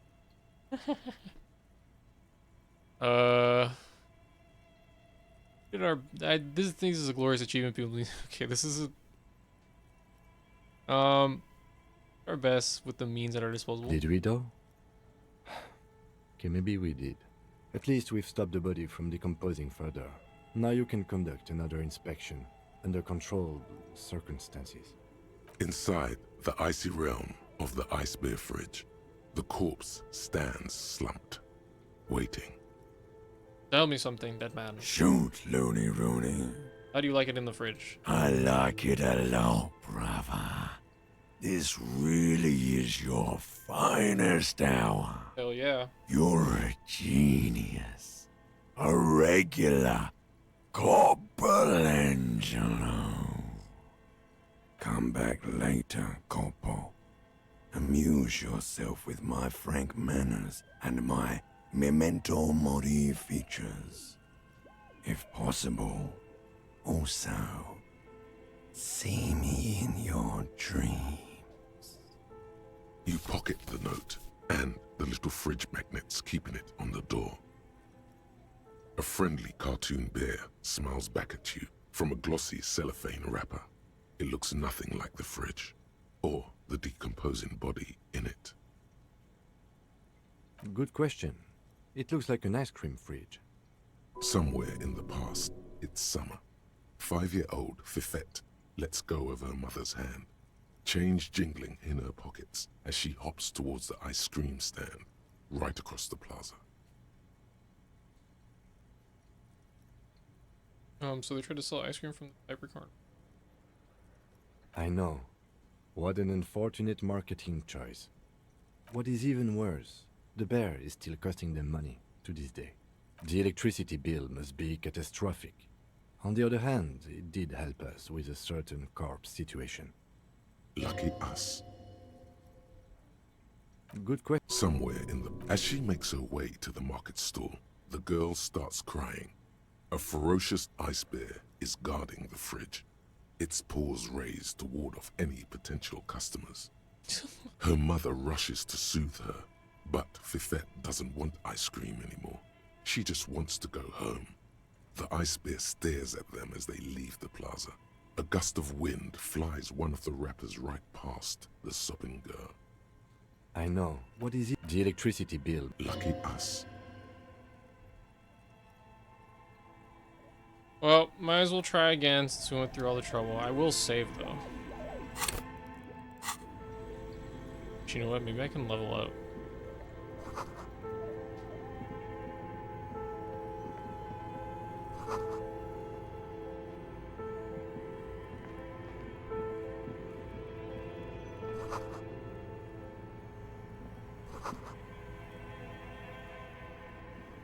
A few bricks have fallen off, revealing a compartment behind the wall. It's too dark to see in. Where are we? Seems like an old bunker from the Revolutionary period. Look at all those rifles. Must be an old weapons cache. Look, there's a hole in the wall. There is, yes. And there also appears to be something inside the hole. Interesting. Do you want to take a look? Okay, I do. Your hand reaches deep into darkness and spiderwebs. Rummaging around, you find rusty rifles hidden away. Rifles, Kim. Are these any good? Most of them are rusty and inoperable, like the rest. But one catches your eye. A bolt-action model with a fine wood stock, in better cosmetic order than the others. This one looks nice.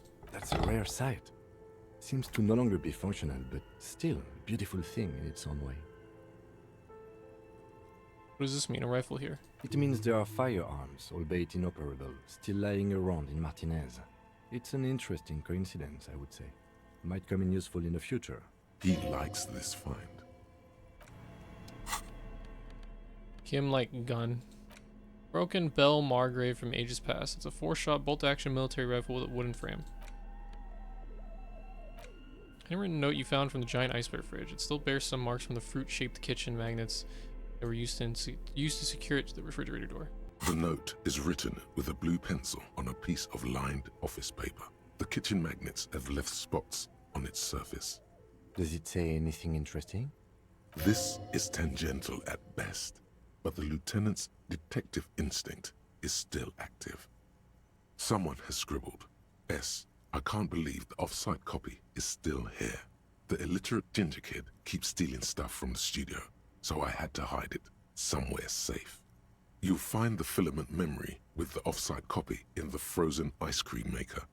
Please take it home, ASAP. It's important. I'd do it myself if I lived in a civilized place with a freezer. Take care, Sully Soif. I wonder who wrote that note. Someone who owns a radio computer? My guess is as good as yours, officer. Remind me again, what's a filament memory? It belongs inside a radio computer, storing its memory. It's like a tape. You listen to disco tapes, right?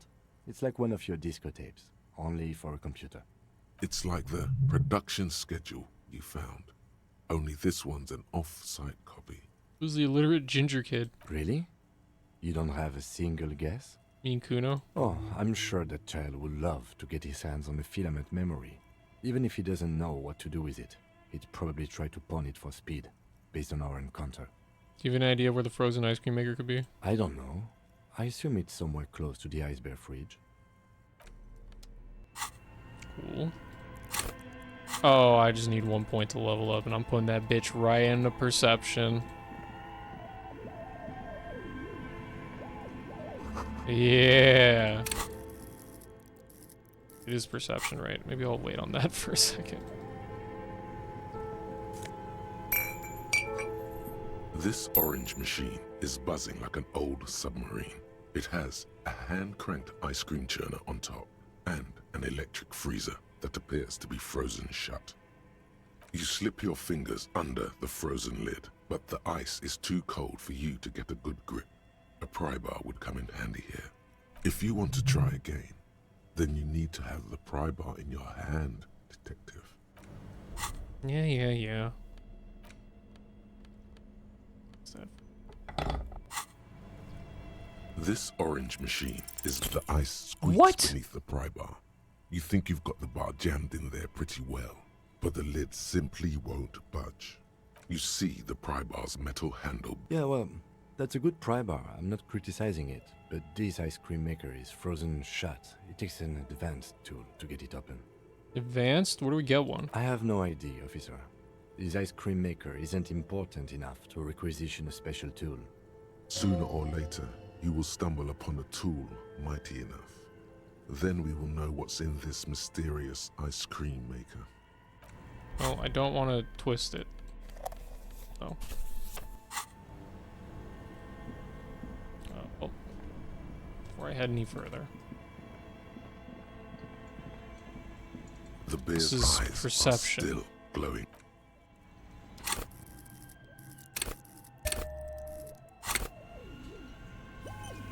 Alright, The bear's eyes let's see. are still glowing red. Your arm Hey. reaches out and your eyes close, as if by their own volition. It's dark all around. You feel cold, dead flesh through the latex glove. It's right under the palm of your hand. What is this?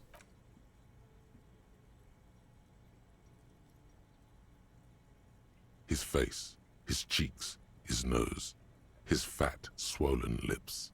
Like a rubber spider, your gloved hand crawls on his features. Everything is silent, all around. They are swollen shut. You need to really push to get in. Only the little one fits. The flesh changes shape as you bore in, searching for something in the cartilage. The thing you're looking for, it's not there. Crawl out, spider. You pick it between your fingers. The mass is even larger than your nose. Very porous somehow. Like it's about to pop. Keep crawling, lest you break it.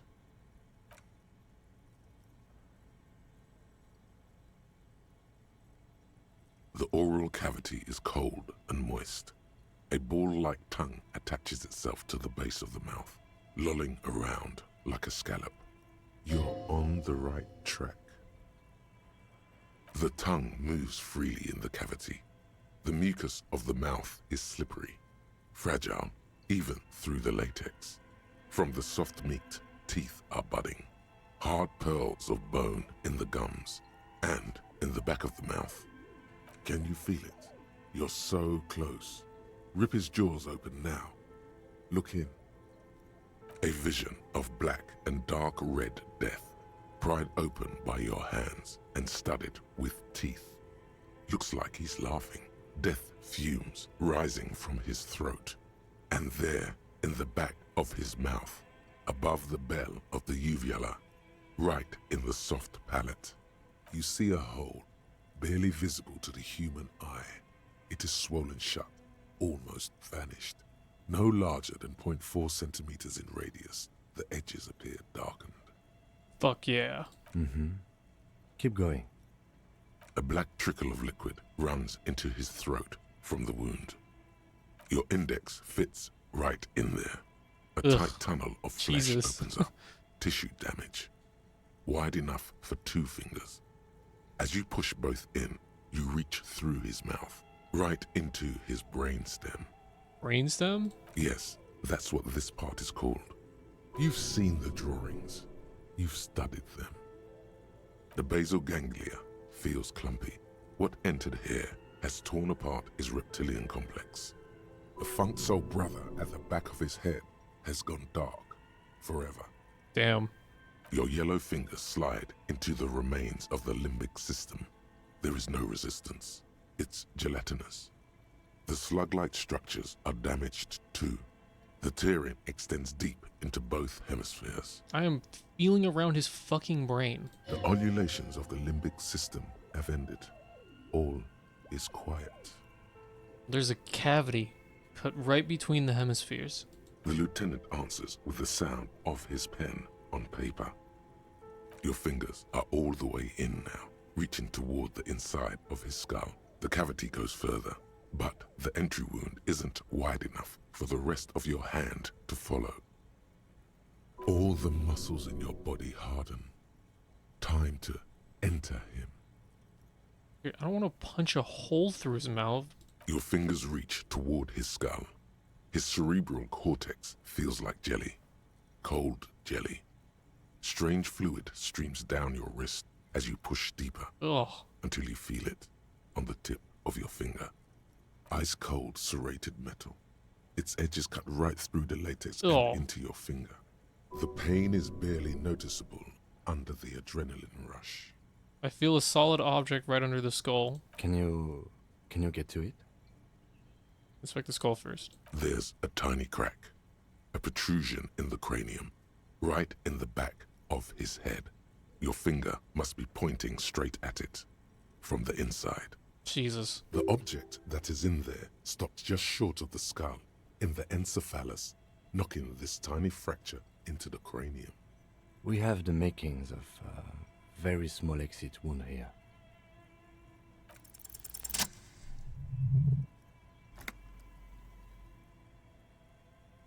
Yank that shit out.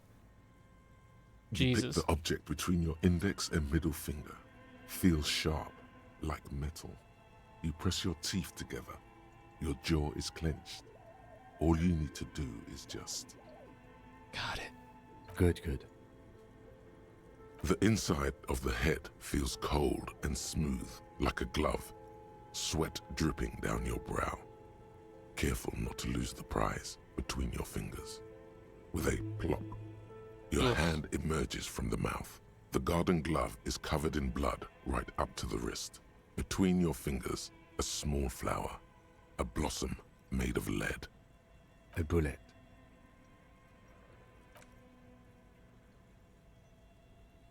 The bullet That was worth falls in the bag, leaving a smattering of blood on the plastic.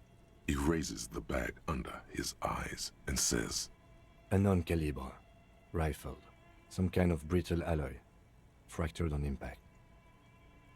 Have it? Of course. You deserve it. We need to add an item to the injury list. Injury number 4. Oval entry wound with an abrasion color.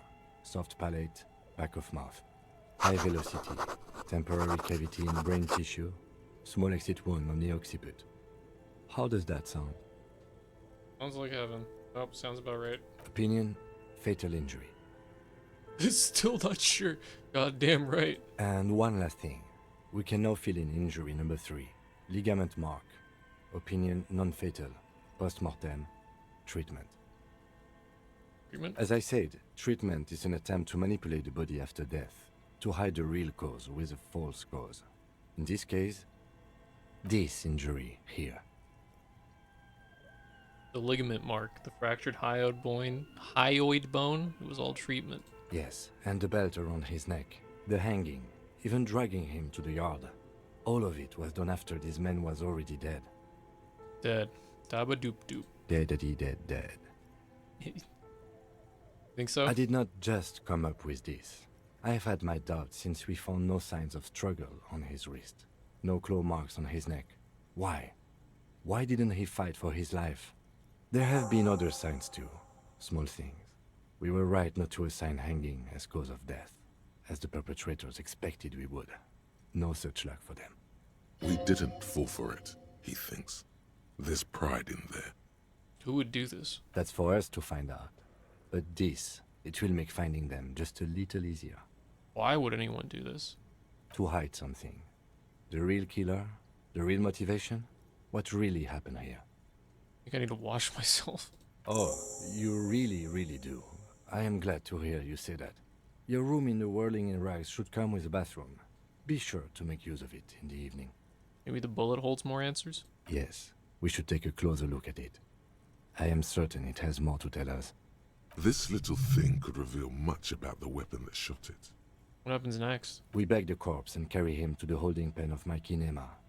I can transport him to processing myself, but I will be gone for the rest of the day.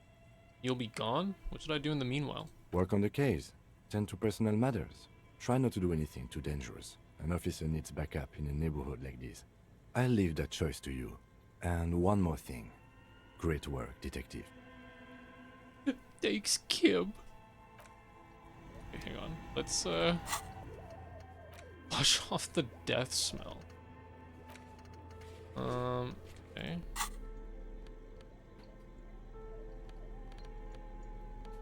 Alright. The bullet mushroomed out on impact. It now looks like a fanciful jacket button that's something that could pierce skin, flesh, and bone. The bullet is safely sealed away in a plastic bag bearing the RCM stamp. Kim has filled out the label on the bag with the item number, case number, and date and location the bullet was found. Beside his orderly handwriting, the bullet looks especially sad, like a tiny, shriveled head of cauliflower. What do I do with you, bullet? What? I said, what do I do with you, bullet? Well, if I was the bullet, which I'm not, I would say, find the weapon that shot me. Good idea. If we find who owns it, we will have likely found who used it, possibly to kill our victim. In conclusion, the more we know about this bullet of yours, the better. Feel the bullet through the bag. The squashed bullet has some sharp edges where the jacket has split open. It feels cold, even through the bag. Inspect the bullet closer. The jacket of the bullet is made of a yellowish metal. It has blossomed out to reveal a dark grey core. The base of the bullet is close to 5 millimeters in diameter. Jacket? You can just about make out a few striations near the base of the bullet. Little hairlines, linear. It feels standard. And the core? It's quite destroyed. Some of the fragments are still lodged in the wound. What can you say about the bullet so far? It's a jacketed bullet, close to 5 millimeters in diameter. Oh, I actually know this. A jacketed bullet. Okay. It would have been shot from a military-grade breech-loading rifle, not from a muzzleloader, like those typically found on the streets of Martinez. Even the RCM uses ordinary unjacketed conical bullets. This is strange. Very strange. I like this, officer. Strange means unique. Unique means incriminating. We need to find the gun that shot it. Something tells you that won't be anytime soon. This'll have to be one of those epic tasks that's open for a while. Try to... +4, have a similar rifle on hand. Okay.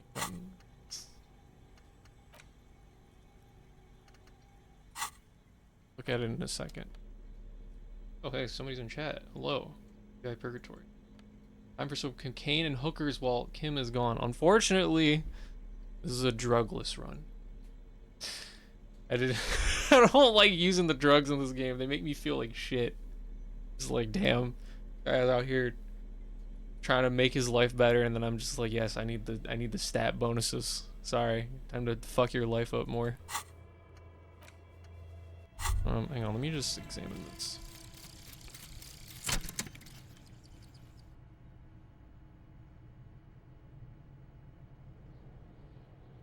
Oh right, this was narrated. And the little guy gets smaller and smaller as you rise above the dollhouse world. See him out in the snow, on the streets, in the shop on the corner, and finally, in a matchbox house, sitting by the window, white flowers on the windowsill. You can smell them from up here. It's awful. A white morning, a modern death, divorce, or something similar. All you can do is put more distance between you and him, make him smaller, make him less you. All motor exploring casters by 20% genome distance. Nice.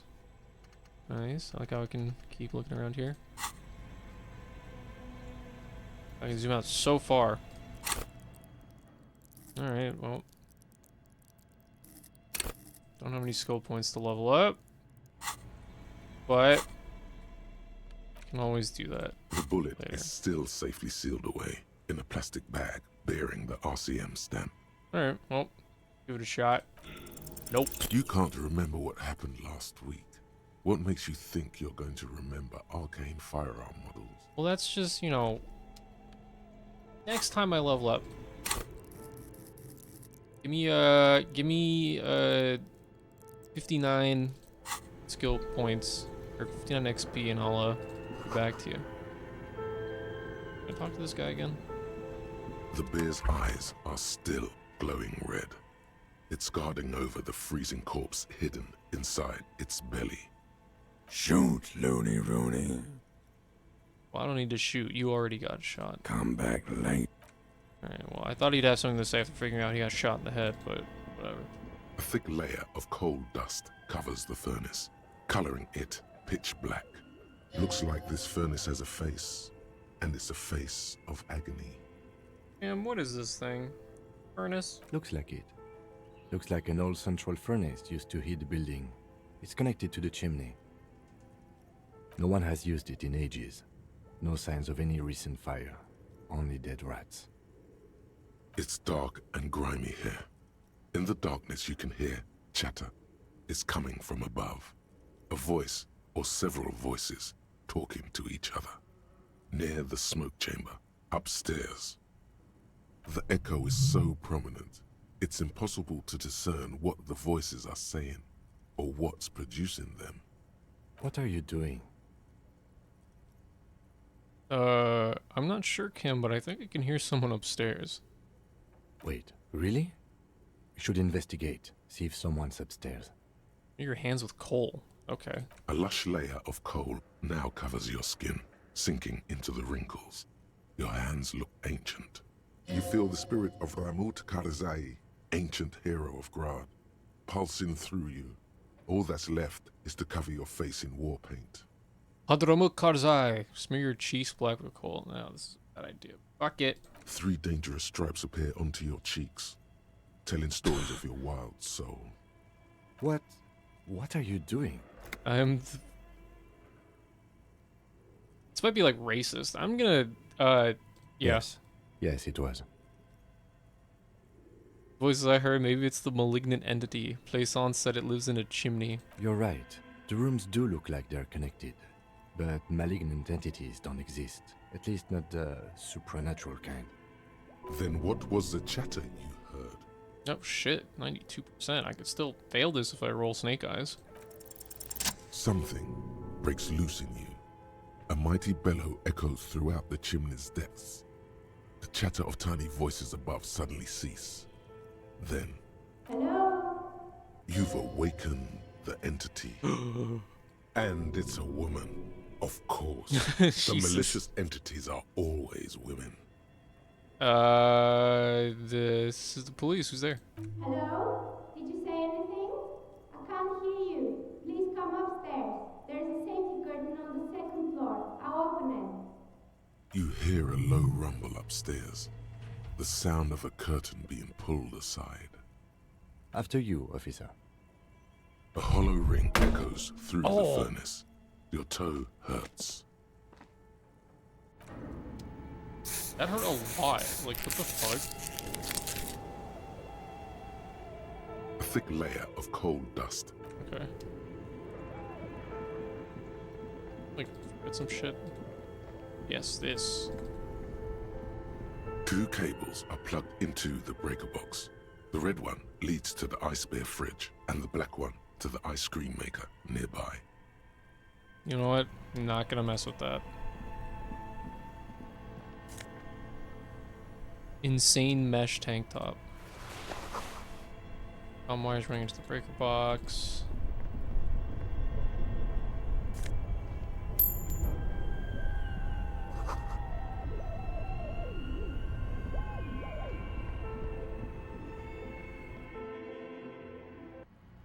Sick, I have this door now. Cool. I can zoom out so far now, I can see Fascia on the top.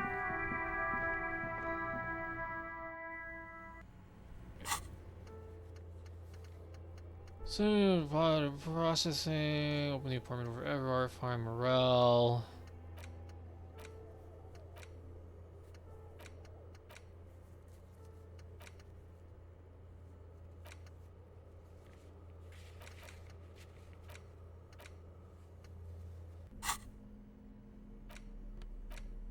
Clinically insane.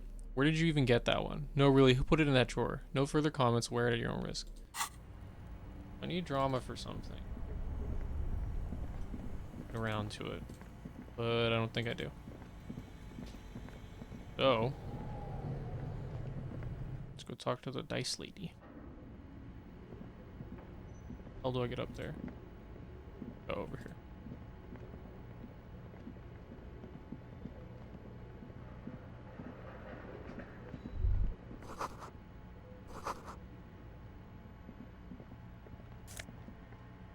Another postcard. La Delta 51. Oh, wait.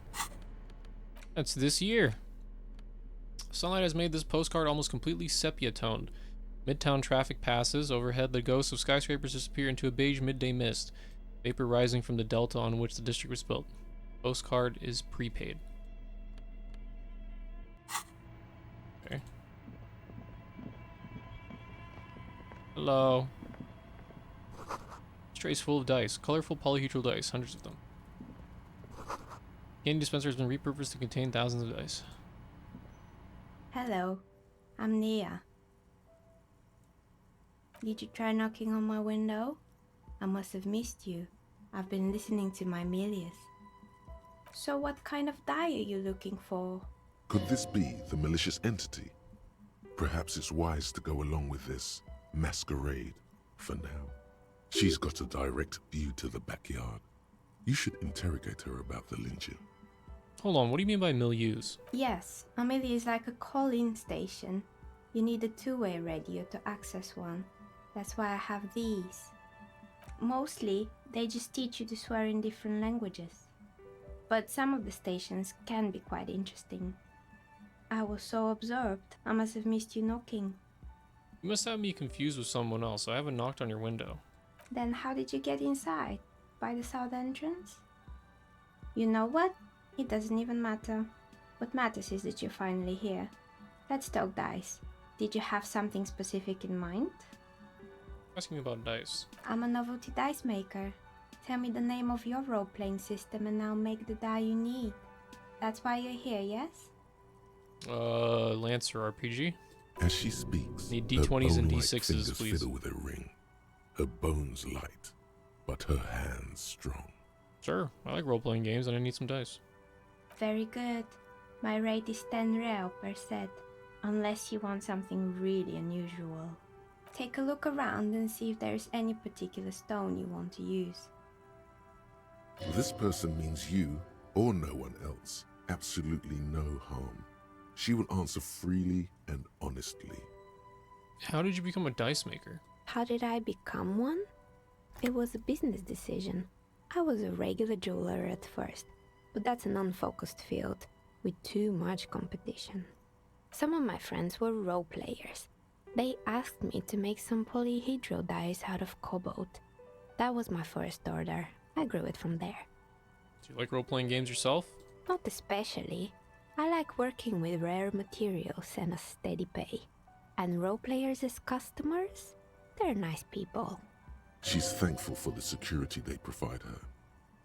I'm broke. Okay, well, what do you know about the man who was lynched behind the whirling rags? Nothing really. I didn't know him. Who cares about the dead body? We might be dealing with a malignant entity here. True. The lieutenant looks at his notebook, then the woman under the large window. It's a cool setup. Lots of natural light. Plants growing in. Got a cozy vibe to it. Your window looks directly onto the courtyard. You're saying you didn't see or hear anything unusual last Sunday evening? I'm sorry, detective, but as you know, I usually have my headphones on when I'm working. It shuts out most of the daily ruckus behind my window. What do you mean by the daily ruckus? Well, There's always something going on in the Whirling's backyard. During daytime, there are usually those kids. And lately, I've been seeing a lot of drunk workers hanging about. Must be because of the strike. She's not sorry to disappoint you. Informing on someone in a murder investigation would intrude upon her focused existence. But I never saw anyone during that fateful Sunday night, I'm afraid.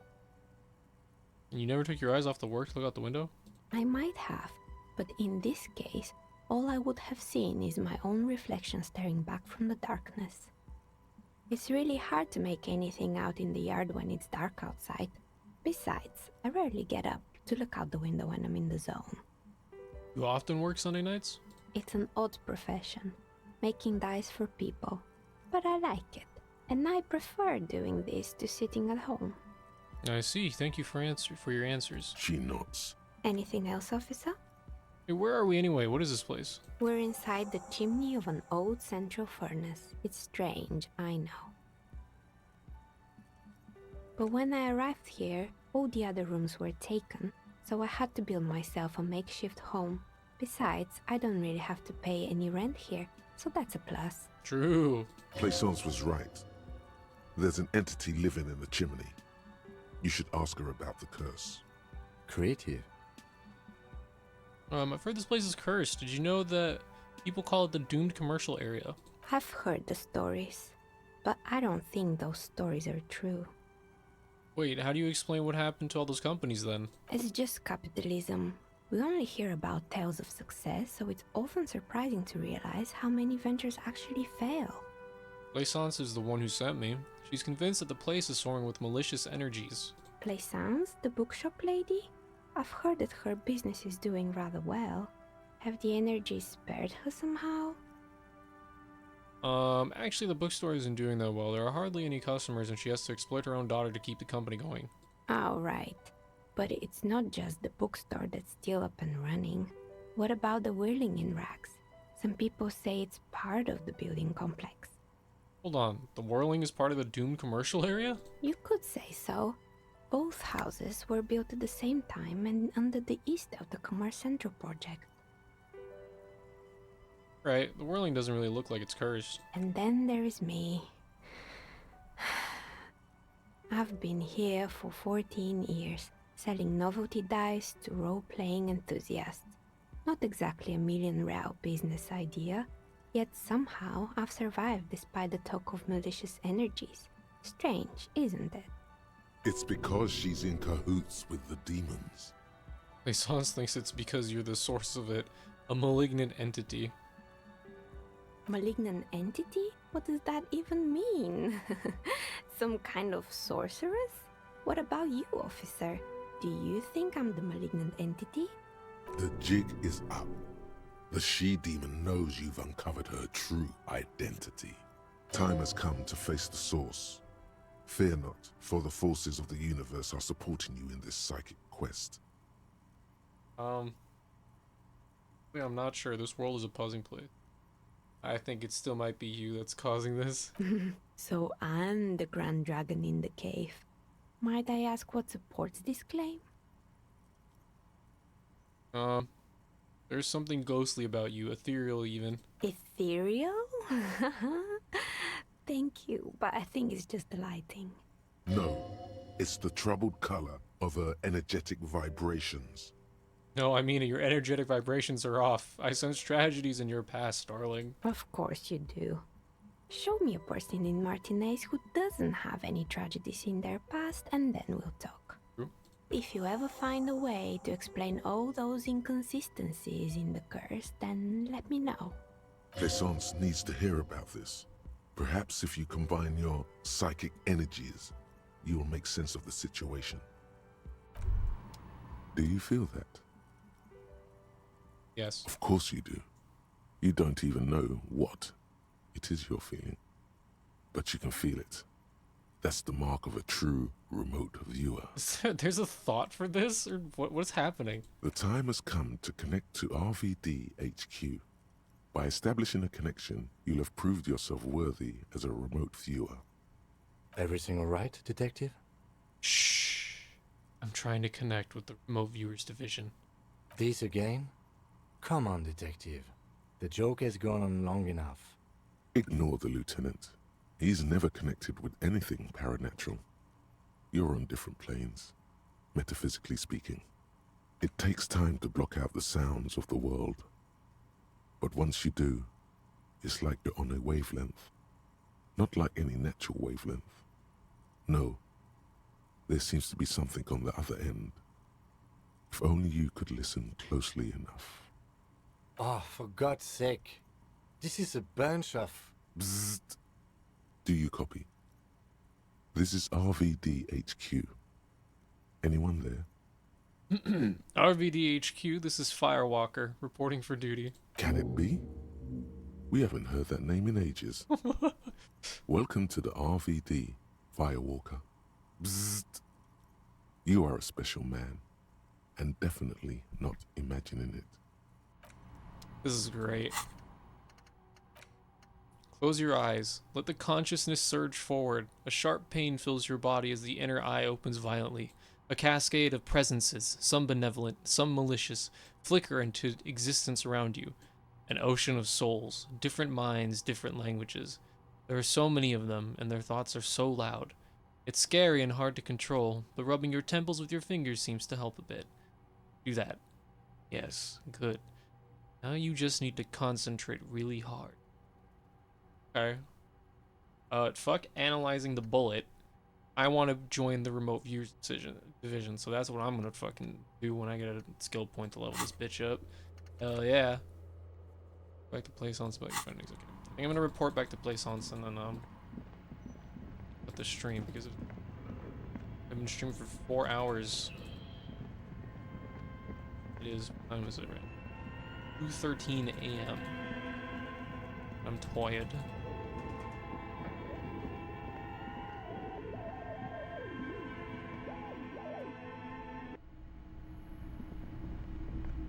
Essence.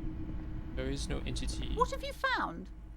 And also, do buy the books. There may be teachings in them. I talked to the entity you told me about. Her name is Neha, and she's a novelty dice maker. A novelty dice maker? Well, spit it out. Why does she need the dice? For some kind of sorcery? Sometimes they use the ankle bones of sheep. No, ma'am, I have felt her aura. She's not the one to blame for this curse. May be involved, but I don't have a way to question the malignant entity further. I don't understand. If you're not sure it's her, then where is the source of the doom? How did she explain the curse? She's squeezing on the pendant too tight. A drop Jesus. of blood in her palm. Just don't say you don't have any answer yet. The uncertainty is killing her. You've come this far. You know how to end it. There is an entity behind the entity. There is another entity, more malignant, pulling the strings of Martinez. Perhaps in my travels I will cross paths with it. A third order presence, yes. Got a fucking achievement. Expert advanced remote viewer. See beyond the veil 6 times. Nice. A great dark relief washes over her. I've heard of these triactors. In certain occult literature, that's too dark to dwell on for too long, and definitely not in the presence of my daughter. I understand everything, sir. Thank you for your descending into the maelstrom. I will keep fort up here, strengthen the wards, do my best. And if you happen upon the third entity in your travels, may the Lord be with you. Well, this has been absolutely educational. If we happen on the third presence in our travels, we will certainly come back to tell you. Yes, the venture continues. In other waters, darker waters. Should we get out of here before the vortex collapses? The shop around you feels ancient suddenly, damp and saturated by the coastal air. The books are rotting. A great cold lives here, and there too. 1,200 meters away on the urban coast, the dark shape of a church is reflected on the water, calling. Well. Shivers continuing to be the best skill in this game. Alright. I have shittier perception, but I had shitty perception to begin with. So. Nice. 23 out of 100. Damn. Killing it. Well, I can zoom out so far, but I'm gonna zoom back in. I'm gonna cut the stream here because I am tired. I've already been streaming for like. That's a good place to cut it. It was so worth it to fucking start putting points into perception and shit. Even though my whatever the yellow stat is called, that was pretty low. Because finding the bullet in the head was pretty worth it. Yeah. Thanks for watching. Stream this next time.